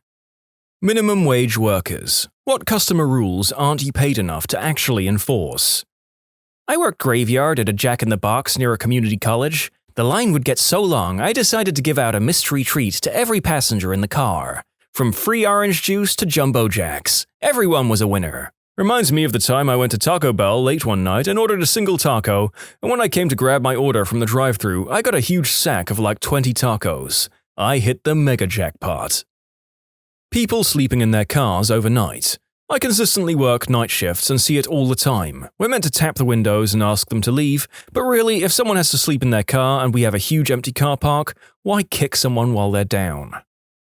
My favorite old folks aren't usually charged as much as they should be. I'm not about to tack on an extra 50 cents for extra peanut butter. If someone was awful to me, you bet your butt they would be paying the full price. I'd also give away muffins that wouldn't be sold the next morning. Super against the rules according to the boss because it encourages vagrants. But I also told my manager it was a dumb rule and I was doing it anyway, but wouldn't say where they were from. He didn't mind and didn't let the boss know. It didn't increase vagrants coming in, no harm, no foul. Sometimes those muffins were my meal of the day too. At Christmas, I forgot to charge someone for the box of groceries they were getting as a special treat for their kids. She was someone that always came in just for a coffee and for a treat on Fridays, and was the nicest lady living on a small pension. She'd always rather spend money on someone else, so she deserved it. Yup, giving away muffins is a love language to your favorite customers in hospitality. I remember that feeling of giving the nice ones something for being decent folks, made for great regular customers who would brighten your day next time they came in. I worked at an airline. The minimum change fee was $75. At the time, that amount of money would take me about 10 hours to earn. Let me tell you how many ways I found to waive that fee. Oh, what a great conversation about weather. Let me waive that fee for you. Oh, and your child is crying in the background. Let me waive that fee for you. I found any reason to waive that.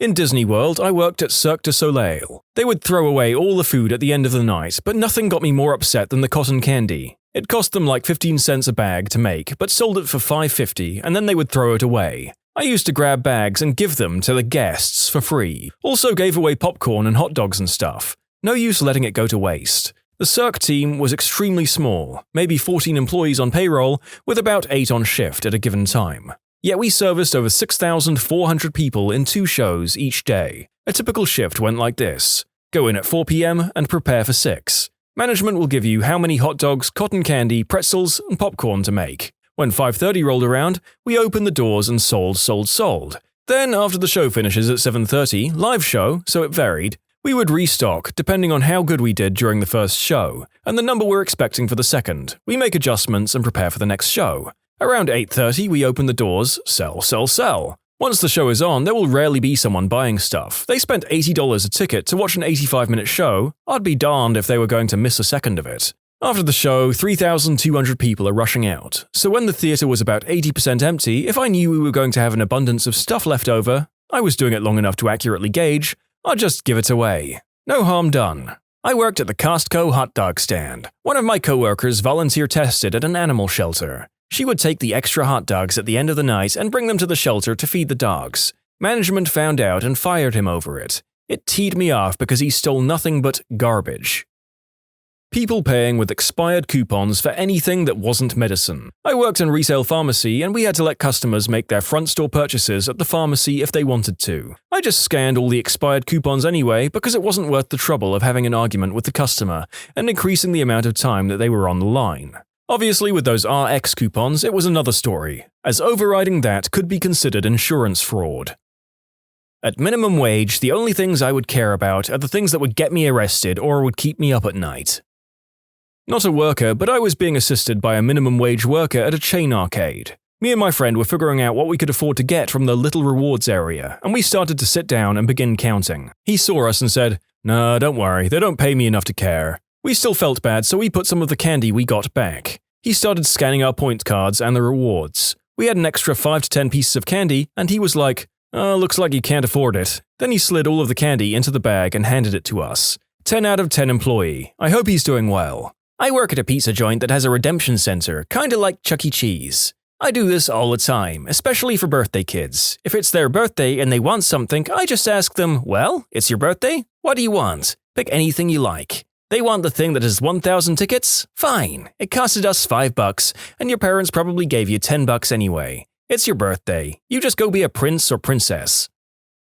A couple of years ago, I worked at a deli inside of a Walmart neighborhood market, aka just groceries. Every 3 hours, we had to mark rotisserie chickens and other foods on the hot plates down 50%. If people were kind or looked like they could use some help, I would mark them down almost any time. I couldn't tell you how many folks came in who I would just give a few extra slices of cheese or ham to for free, and just how their faces lit up. They definitely needed it more than Walmart. Having worked in multiple movie theaters, I can tell you that the ushers absolutely give 0 Fs about you trying to sneak food in from the outside. It's a minimum wage job, they have no interest in hassling people or getting into a confrontation over the bag of peanut M&Ms in your purse. It's a million times easier to just turn a blind eye. There was one family that used to come to the movies almost every week. They would always bring their grandma, who was in a wheelchair, and she always had a box of pizza on her lap covered by a shawl, and this was obvious to everyone. It's a fresh, hot pizza, for frick's sake. You can smell it from 30 feet away. I honestly just thought about telling them that I didn't care if they were bringing in food, but then I thought that maybe that's the only reason they brought grandma, and I didn't want to take that away from her. I love the extra little considerate touch of holding your tongue to specifically make sure that the grandma is continued to be included in family movie night. Although it would be pretty callous of the family to just cut her out once they knew they could bring pizza themselves. I used to work in town at an auto parts store with a lot of gang activity. Every now and then, some monstrously muscular dude covered in tats would walk in and grab 2 batteries off the rack. We assumed for the hydraulics most were using, and walk out. We would just wave and say, "Have a nice day," rather than get the crap beat out of us. We'd just write it off as a store loss. Using the bathroom if you aren't actually a customer. We're the only place open at 3 in the morning. I'm not going to tell people to go find somewhere else. I had this backfire a number of times on me, actually. After relenting on the not a public restroom rule, people just messed the entire bathroom up to say thank you. Years back, I worked at a local chain restaurant that had a drive-thru. One of the owners would occasionally come through and reiterate that we were only to give one ketchup packet per order of fries at the drive-thru. Our fry orders were huge and one packet was nowhere near enough, so as soon as he was gone, we'd go back to throwing handfuls of ketchup packets into the bags. Long time ago, I ordered a bunch of Taco Bell for myself and 4 friends. It was about 2 a.m. and we were surf fishing in a small SoCal town. Anyway, after the highly stoned worker handed me my huge bag of fries, he asked me what kind and how much sauce I wanted. I replied, "A frick ton of mild, please," and he proceeded to hand me an entire box of it. I work as a lifeguard at a theme park, first job, and one thing some customers do is pretend they're going to faint or they're having heat-related problems, so they can get us to call into base and get them free food or drinks. Sometimes I really wish I was a bad person. They really do know how to game the system. Not me, but my boyfriend worked a store in a large mall. The store refuses to put security sensors in because it ruins the laid-back vibe of the store. They wanted you to chase shoplifters. One girl working there almost got maced. A male coworker was threatened to be stabbed. He just didn't care and wouldn't chase. He would just tell the manager on duty what happened. Some of the managers never listened. The security in the mall is awful. So bad that a different store a friend was working at where their employees actually got attacked for trying to stop a shoplifter, that store hired their own private security to protect their employees. Nobody working minimum wage should get threatened to be fired for not chasing shoplifters who are threatening them bodily harm. I've worked a ton of retail jobs. When they do training about shoplifting, the first thing every single one said was never ever chase a shoplifter. Get a good look at them and call the cops, but it's not your job to catch criminals, and it's illegal to detain people. All you can do is call the cops. If the item doesn't have a price, I usually just let the customer name it if they're nice. We're supposed to have someone check the price, but that usually takes an incredibly long time, and as everyone's busy, I save that for the buttholes. I worked at a deli and I had the power to override the price per pound anytime I felt like it. So if a customer was upset, I'd give them half off. Or if they had a cool shirt, I didn't really care. This reminds me of when I worked in a supermarket and got minimum wage. They would sometimes ask me to work the bakery. I'd give the kids free cookies and then offer one to the parent. I read here that Dairy Queen requires you to charge for anything extra when ringing someone up. But after you purchase it, if you ask the person making it for extra whatever, they throw it in for free. Soda in a water cup. My local McDonald's has a rule where you have to pay $1 for a water cup, so I took a ketchup holder and filled it up. Aren't those really tiny? Yeah, the struggle is real. Shots, shots, shots, shots! I work at an online diaper bag company, and if a bag was returned, I was supposed to find out if it was a defect or the customer's fault to decide how to issue a replacement. When a frantic, hormonal new mom would call me, getting ready to rant and put her foot down, I would always interrupt their story and just ask for their address and what type of bag they wanted and ship it for free. No way am I being paid enough to get in that argument. I don't care if they're carrying large bricks in the bag. Take a new one. To be clear, this was the same response whether people called in upset or not. All I wanted was to get off the phone call and finish work. If you cared enough to call, then you convinced me. I was not interested in arguing with any moms, regardless of the initial demeanor. Yeah, I have complete sympathy with people taking customer complaints, and to be honest, I'm never turned away by these people, so I'd say most of them have the same policy as you. This kind of service can actually pay off significantly in customer loyalty. Last winter, I ordered a few bottles of flavored coffee syrup from a large online retailer. I didn't think the bottles might be glass, and nobody on their end considered that shipping glass bottles of syrup in -20-degree weather may not work out well. Suffice it to say that what arrived in the box was more bulk snow cones with glass chips than bottles of syrup, which also ruined a couple of other items packaged in there. I got in touch with them armed with pictures and expected to have to show them the damage. Instead, within a couple of minutes, I effortlessly had an account credit applied. They offered to ship replacements, but I declined since they would have had the same fate. The result was that not only did I not hesitate to buy more coffee syrup from them, in appropriate weather, but it boosted my confidence in buying any product from them. And I buy a lot of stuff online nowadays. I worked at a hardware store in a garden center making close to minimum wage. We often loaded heavy bags of mulch and dirt for customers in their truck beds and whatnot. We were told that we were not allowed to take tips from customers. So being the good boy that I was, I turned down a couple of tips until one day I loaded up a full customer pickup bed and he handed me $20. I told him I can't take that and he looked me dead in the eye and said, "Do they really pay you so much that you don't need it?" I stopped being an idiot that day. Why the frick I let someone pay me so little and tell me I'm not allowed to make more, and how I listened to that is just embarrassing now. Worked at Target. They had the same store policy. But my manager also said just take it anyway because they had someone complain about someone refusing to take a tip as being rude a week or two prior. Sometimes I'd just buy a box or two of fruit snacks for everyone and toss them in the break room with it. I used to be a cashier at Walmart. No crap, I had someone try to give me a $50 tip for knowing how to do my job properly. I desperately needed it, but I couldn't take it as there are cameras and I was scared crapless that I was going to get fired. He insisted, so I put it in the donation jar. That's so terrible at a low-wage job in which generally customer service can't get paid enough, they can't accept a tip from a customer for providing quality service. I work in retail and part of my job is helping customers load furniture purchases into their car. Unfortunately, most of our customers never really expected to be buying furniture when they came in, just by the nature of where I work, so they oftentimes come in vehicles that are grossly unfit for the job.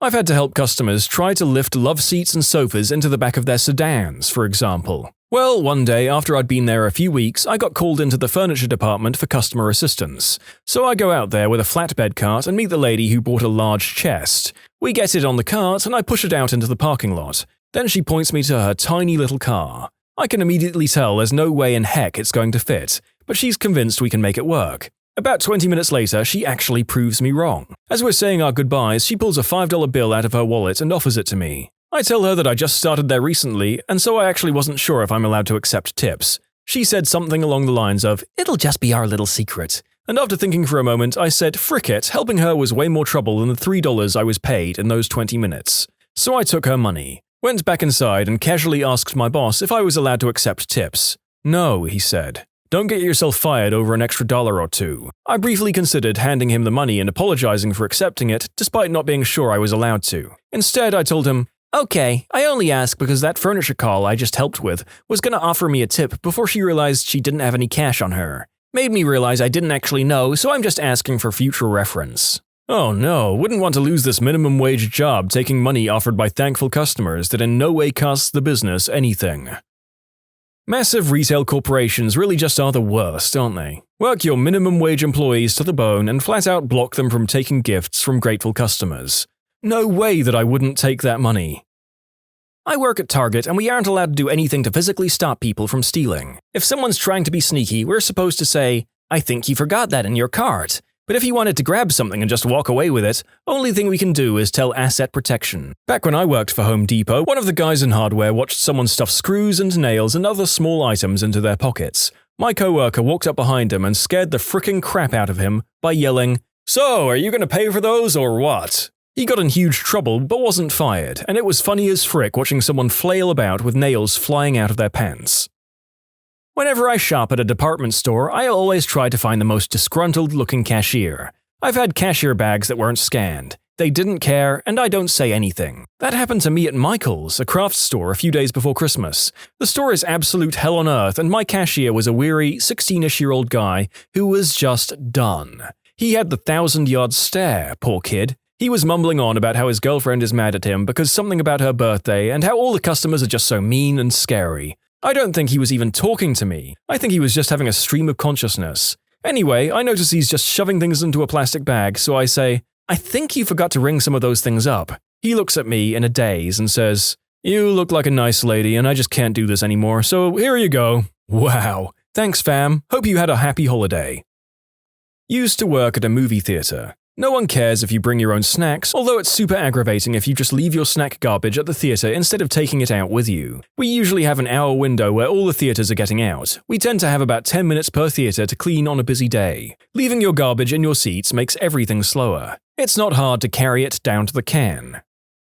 I work in an electronics retail store. We have a standard price match guarantee, 14 days with a receipt. I had a woman come in and give me a huge attitude and explain that she brought this TV 2 days ago and paid $3,199 for it, and that one of our competitors had it for $2,999 and she demanded her money back, plus the 10% difference. I made her wait and pretended to check with the manager. Well, when I looked it up, we were currently selling it for $2,500. So I went over with a huge smile and told the mean woman who was giving me dirty looks the whole time, "Sure, Mom, we can match the $2,999 for you and the 10% of their $200 difference." So she walked out thinking she won the battle, paying $2,979 for her TV. when if she was nice, I would have given it to her for our sale price of $2,499. Being a B-word cost her $480. As a valet, we would reuse tickets and just pocket the cash to park as our tip on slow days. The manager never counted how many cars we parked or how many tickets we used. I was taught this by my coworkers on my first day. It was the only way to make money. Also, I never asked for ID when selling M-rated games to people who looked under 17 at a major retailer. It's not a law, and my supervisor didn't care as he wanted as many sales as he could get. Used to wait tables. People couldn't bring their own drinks, booze, or just water. I honestly didn't care if I saw them bring their own, as ours was way overpriced. One day, this obviously broke couple came in to celebrate something, and they asked for tacos and a big bottle of beer, but were discouraged by the price of the bottle. So I told them they could buy a bottle from the store on the other side of the street. It was half the price, and if it was warm, I could exchange it for one of our cold ones. I think I was too nice to people, though. I've never encountered another waitress or waiter who would be as nice as I was. But meh, it felt good, and the bosses could never tell. A coffee shop I worked at was so poorly managed that I practically gave free drinks to the 5 to 7 customers that we actually had on a regular basis. The manager and owner were always in China, and the few customers were usually our friends. I even took on double shifts so I'd get paid more. We let the customers do whatever the heck they wanted, and it even got to a point where they played Smash Brothers in the back. They even hung out in the kitchen to cook food. As employees, we probably broke every universal employment law possible. It was the chillest minimum wage job I had, but unfortunately it came to an end when the entire staff except myself decided to go to EDC and my manager happened to show up that one day. About 22 years ago, I worked in a Kmart that had a diner and I was the dishwasher. One day, a waitress came up to me and asked me to clean a mess in the ladies' room. In my ignorance, I'd just assumed someone had spilled the trash or something that innocuous. I opened the door and everything looked fine. I opened the first 2 stalls and everything still looked fine. Then I opened the 3rd stall. Some lady had projectile crapped all over the back wall of the stall. It was a tremendous amount of liquefied crap. So, after dry heaving a number of times, I leave the ladies' room. I informed the head waitress that there was no way in heck I was going to touch that mess. She whined and moaned about it, but I wouldn't budge. She called the store manager down to the restaurant and he started yelling at me to clean up the mess in front of everyone else. I flat out refused and told him to go take a look for himself. I grabbed a dish bucket from the opposite end of the restaurant, and on my way back I saw him come out of the restroom. On his way out, he stopped by the hostess and told her to put up an out-of-order sign. They ended up hiring a professional cleaning service to take care of it. Apparently, he didn't get paid enough to deal with that crap either. Non-Americans. What's the craziest rumor you heard about America that turned out to be true? Surfer dudes actually speak like that. Californians actually speak like that too. This video feels like a nice little full circle on my first video with the channel, which was about things that surprised non-Americans about the US. Thanks for watching these last few months, folks. I'm from Quebec, and when we went down to Boston for a school trip, I sneezed in public and heard 2 or 3 people say, "Bless you." Quite a weird rumor I had heard not 2 months prior to that. I thought it was nice. Wait, you don't say bless you when someone sneezes? I mean, it's not like it means anything, so I could understand why. It just seems so strange not to say anything. I mean, how else were we supposed to deal with the demons that escape through sneezes? That people actually get attacked by alligators which got in their pools, specifically referring to Florida here. There are boa constrictors in Florida as well. So apparently yellow school buses are actually a thing in America. I honestly thought it was a cartoon thing, but nope. That Dolly Parton has her own theme park in Tennessee. I thought it was a joke. That woman is a saint. She has a book program for children where, once they're born, they'll receive a free children's book once a month until they turn 5. That's amazing! She absolutely is. She's done amazing things for people, especially where she grew up. She deserves far more credit than she already has. My 2 sons are in that program, and she eats at the Mexican restaurant across the street from my house. I live in Nashville. She's super sweet and down to earth. I always thought that Olive Garden in The Simpsons was just code for generic restaurant. I mean, that's not entirely incorrect. Olive Garden is probably the closest you could get to beige if restaurants were colors. And when I first saw The Big Bang Theory, I thought for years that the Cheesecake Factory was a made-up restaurant. 'Tis such a silly name. If I don't like someone but am still socially obligated to get them a gift, I get them a gift card for Olive Garden or Applebee's. I studied in Maryland for about half a year back in 2017. I'd always heard that Americans are like super good at pie. I was pretty much all alone during Thanksgiving since everyone else was with their families. One of the RAs I'd befriended knocked on my door and bought me all different kinds of pie. Dear Lord, I've never tasted anything that delicious. From blueberry to apple to pumpkin. Every single pie. They were all amazing. I actually don't properly know if this is true, but you have like a whole aisle in your supermarkets dedicated to just the hundreds of cereals you have. Mostly true. It's cereal and other breakfast items like granola and oatmeal, but mostly cereal. All the food is bigger. Free refills. I'm from Australia, and all my life I believed red Solo cups were like 555 area codes, a Hollywood prop. When I emigrated to the US, my mother-in-law was making dinner and offered me iced tea in a red Solo cup. I lost it, made everyone sign the cup, and I've still got it. The Solo cup stories always kill me. We had some German exchange students in high school, and one of them loved how many American things were just like in the movies. We rode in the back of a truck to a pizza place for lunch that day, and he was loving it. In the afternoon, there was a party/get-together at someone's house. The kid was eyeing the stack of Solo cups and coyly asked, "Can I keep one?" We said sure, and the red Solo cup was the cherry on top of his American experience that day. Masked people come to your house, knock on your door asking for candy. Mostly it's just packs of kids, but sometimes it's whole families. This was my friend's Halloween culture shock. It's a ton of fun to hang out next to the walkway in a costume, pretending to be one of the decorations and scare people as they walk past you. Sports bars are actually exactly how they're portrayed on the TV. Yeah, just much less attractive people. Drink sizes. Holy crap. When my family visited in 2017, we landed in Texas for a stopover. First thing I saw in the shops, part of the terminal, was a dude who was drinking from what actually looked like an actual frickin' bucket. Here in New Zealand, our large drinks would be considered an American small or maybe medium. We need bigger cups than most of the world since over half the cup is filled with ice. Not exactly crazy, but I wanted to test out the stereotype that Americans will talk to anyone, so I sought out a sports bar on my first visit. Ended up having a ton of really fun conversations with total strangers who I'll never talk to again. It was great!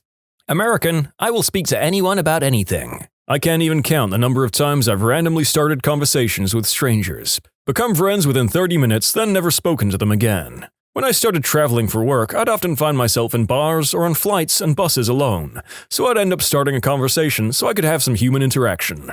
As a Canadian, it amazes me how much people around the world keep to themselves. I go to a big ski hill in the mountains a lot and look forward to chilling on ski lifts, chatting with some of the wise old skier dudes. I have long, heartfelt conversations with random's dads on airplanes, and it's great.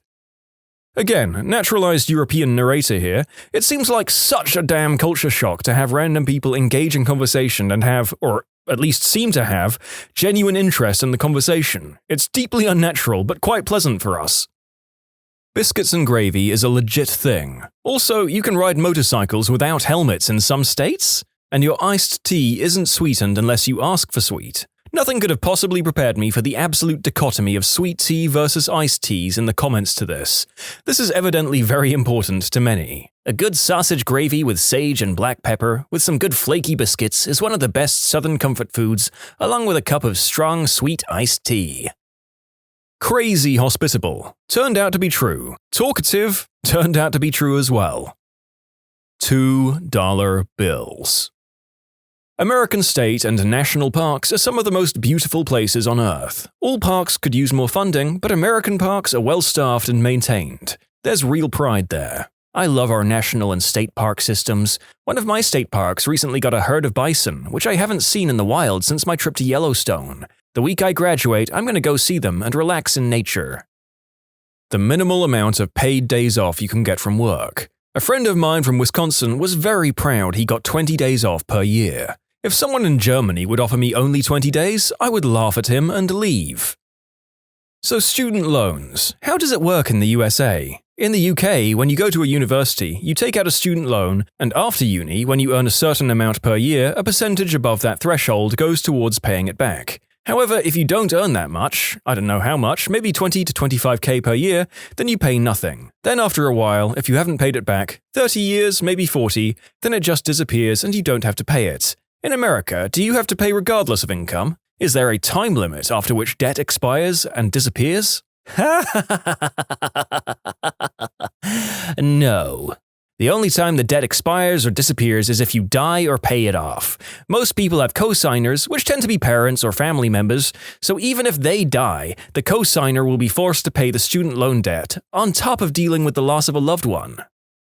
Americans are nice and will stop to talk to strangers. Canadian here, living in Alberta. To anyone who's never been, you'll be blown away by the general Americans' generosity of their time, knowledge, and helpfulness. I've done a few summers of road trips from Calgary. One time I went to as far east as Ohio, Tennessee, as far south as New Orleans and Dallas, went through the flatlands, and rode up the Rockies the rest of the way home. I have visited almost all the landlocked states, 5 more to go, and 4 along the Gulf states, all by car. I've been through a lot of big American cities and a lot of tiny towns. All of you, north to south, make Canadians look like bloody savages. I expected something worse, probably because of television and internet. I ended up leaving your country after the first time I visited, blown away and with a newfound very real love for my southern neighbors. Been 5 times on multi-week trips. We'll spend time and money there again. 10 out of 10. America has libraries that are essentially free to use. This was not even a rumor, but more like a sarcastic comment from a friend who heard I was excited to go to the US, because he knew what book nerds my entire family are. When I first arrived here 25 years ago, the first day of work at Newark, New Jersey, I walked out at lunchtime and saw the huge central library. The size boggled my mind, but I bravely walked in to check it out. The guy says, "Yep, show me your work ID, or local address, and you get a membership card." Me? How much does it cost? I only own $80 until I get my first pay. Him, bemused, almost laughing, "It's free, you don't pay for anything." It took me some time to recover from the shock of this. So, how many books am I allowed to take home? I was expecting that to be a catch. Maybe I need to put down a security deposit for each book. He was now positively enjoying himself. How many can you carry? That day I took home 30 plus books, just being greedy, and quickly called my dad to tell him about it. For a guy who painstakingly would browse used bookstores in small-town India just to get his kids great books to read, he was suitably amazed. He was puzzled if it would kill the bookstore business, because who'd buy if such great free libraries existed? Up to the present day, I feel such gratitude for being able to come here, and when Dad visited some years later, I would drop him off at a library on my way to work, and he'd be lost in it all day. To address some of the questions people are now sending me, yes, by take home I meant borrowed to return. Carrying those books home has a story too. The librarian saw my dilemma and wanted to stick to his original "how many can you carry" comment, and would not allow me to discard any, so went off and got me 2 large bags made of cloth or canvas, like grocery bags. And when I lugged all of that on the train back to New Jersey that evening, I had to walk home from the train station, no car, to a mile away. Normally not bad, but with those books, it was tedious. A cop saw me and gave me a lift home. He loved my story about the library too. India today is slightly better, but as a kid in a small town, the only library I saw was at my school, where books were never allowed to be taken home. And then there was this single shop where you subscribed to borrow some pulp fiction. The Asiatic Library in Bombay was big. I saw it when I visited my cousins, but it had a wait list, I think, of 4 years, because they couldn't handle too many members. I'm always amazed at what all libraries offer. I took my parents for a movie showing once, set up as a once-a-month thing for seniors, and they were shocked that it was free. And they were giving away cookies and stuff too, along with pleasant company. My girls have learned to love the library as much as I do, and probably have read more books than most kids at school. My daughter won an award for some accelerated reading, and at age 9 gave a speech about the impact of libraries for her, and how much her dad and grandpa loved them. Thank you, libraries and librarians. This started off as a simple praise of America's libraries, but turned into a really cute, fresh-off-the-boat story that would probably make a number of people want to move to the land of the free. Maybe do your research first, though, folks. As an American, I think you could ask the title question to Americans, 'cause there are some weird friggin' states, man. Dry counties, cities where places aren't allowed to be open on a Sunday, or there can only be certain hours on Sunday. Not being able to pump your own gas. Whoa, there are places where you can't pump your own gas? I feel like I'm an idiot for not knowing this. Oregon here, can confirm. Afraid to drive outside the state because I don't know how to pump my own gas. That you can identify Texans with the simple phrase, "The stars at night are big and bright," and someone else will go, "Deep in the heart of Texas." That Hawaiians really like Spam. Yeah, and there's a perfectly good reason for it too. After Pearl Harbor, the effects of World War II started in the US and rationing became a thing. Well, it turns out that it's kind of hard to get fresh rations to an island that imports a lot. So, for meat, they had to make do with Spam. Human ingenuity prevails and dishes were made, and that's how Hawaii learned to love Spam. The honking. I thought it was a movie stereotype. Then I went to New York. It's rare outside the big cities though, in my opinion. If you think that's bad, try going to India. Parents were from the USSR. They were freaking shocked about how nice you Americans are. They said that y'all were a weird type of nice, but nice regardless. It didn't even matter that they were from the USSR, moved to the States post-collapse. You Americans seemed to accept them anyway. I, American, had such a pleasant interaction with a tourist from Russia the other day, in Walmart of all places. I saw a man that clearly looked confused in the auto section, so I walked toward him and he tried to explain what he was looking for, but he hardly spoke any English at all.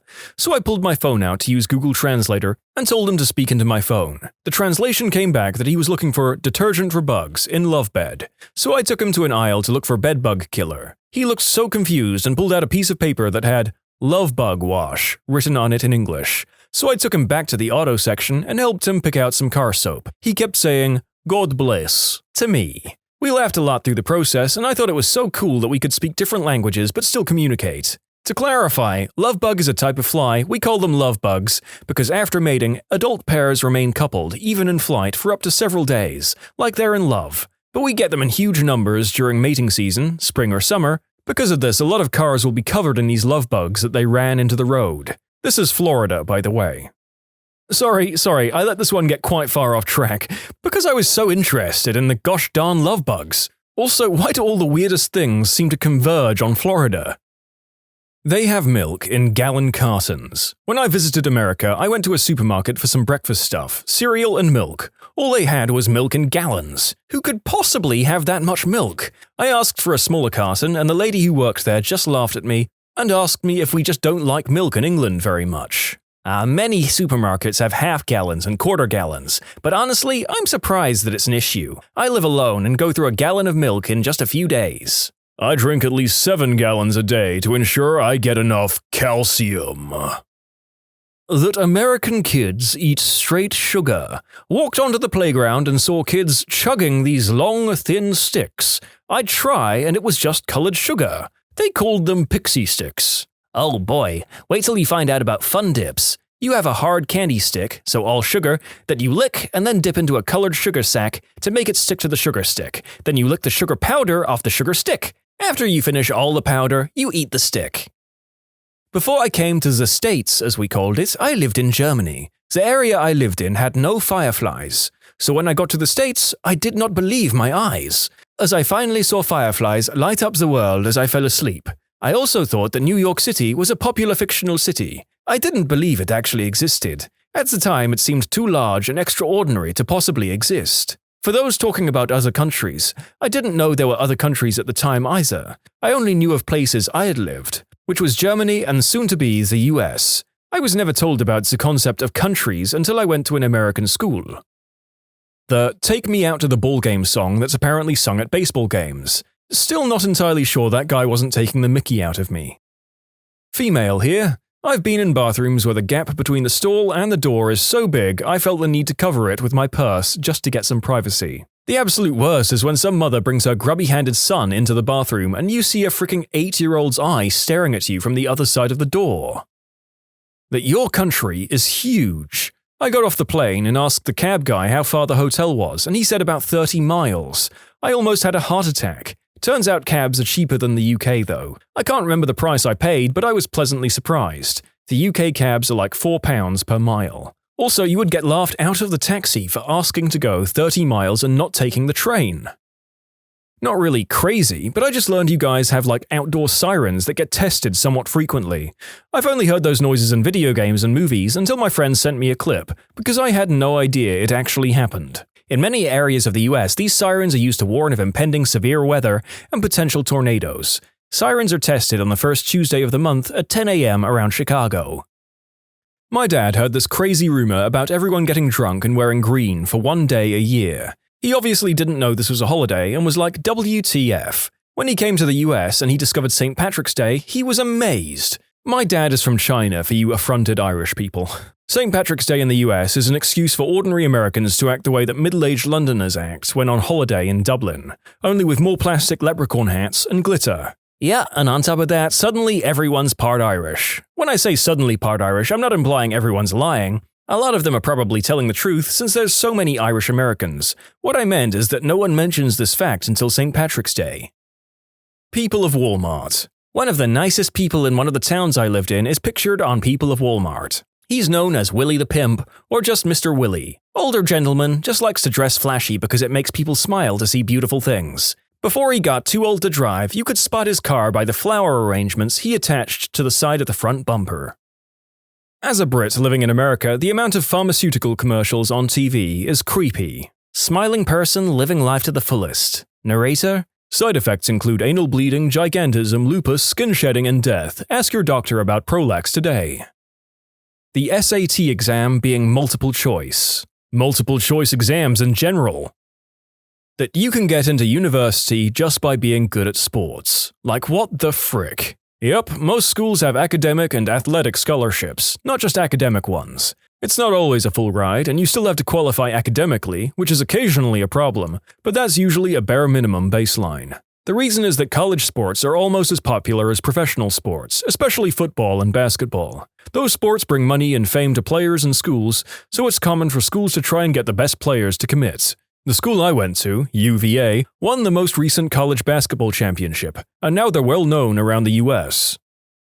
Nearly every man is circumcised regardless of religion. Checking in, Catholic. Am snipped. I had an interaction with a British friend online where I said that something looks like a flaccid pee-pee, and he was really confused. When I traced over what I was saying, we realized that I was picturing a flaccid, circumcised pee-pee, and he, being more familiar with the uncut variety, hadn't seen what I did. It was the first time I realized that other parts of the world wouldn't be inclined to circumcise every male child. Now I'm just not sure why it's so pervasive in the US to begin with. They have garbage disposals in their kitchens. That's so wild to me. To clarify, I'm from the UK. I'm aware that they're not the same as bins or trash cans and that they're mainly for food waste and scraps. I'm also delighted that they're called garberators in Canada. Homeowners associations. What the frick is up with that? The place that my wife and I bought came with a busybody of an HOA president. We got a fricking note stapled to our gate that said our clothes line had to be removed because it was an eyesore. So I wrote back and told her about how crappy our dryer is, and that we're in the fricking desert anyway, so hanging them up is the most environmentally friendly way to dry clothes anyway. Still got another note during laundry day the following week, so I stapled a note to her door that said, "If you want me to have a good dryer, then buy me one. Otherwise, kindly F off." Haven't heard from her since, not even a note. Hope she's okay. When you sail west, you arrive in America and not India. Then why do they call them Indians? Phew, this guy. Can you really just buy a Glock at Walmart? At my local Walmart, you can bring your car in for an oil check, get an eye exam, get a haircut, eat lunch at the in-store Subway, purchase a Glock, purchase groceries, purchase a frickin' couch, then go home once the background check for the Glock is finished and the oil change is done. Other things I forgot to add, you can purchase alcohol depending on state. You can get your taxes done there, you can get your birthday cake made, print pictures from a USB, phone, etc., get dog tags made, get spare keys made, rent movies, pick up a full-course meal for dinner at the deli. When you subscribe, make sure to hit the bell to turn on notifications. Put the playlist on in the background to finish listening to all the stories, linked at the top of the description. And if you like Am I the Genius, give Am I the Jerk a shot, linked in the description too. Either way, thanks a lot for watching, and we'll see you guys next time.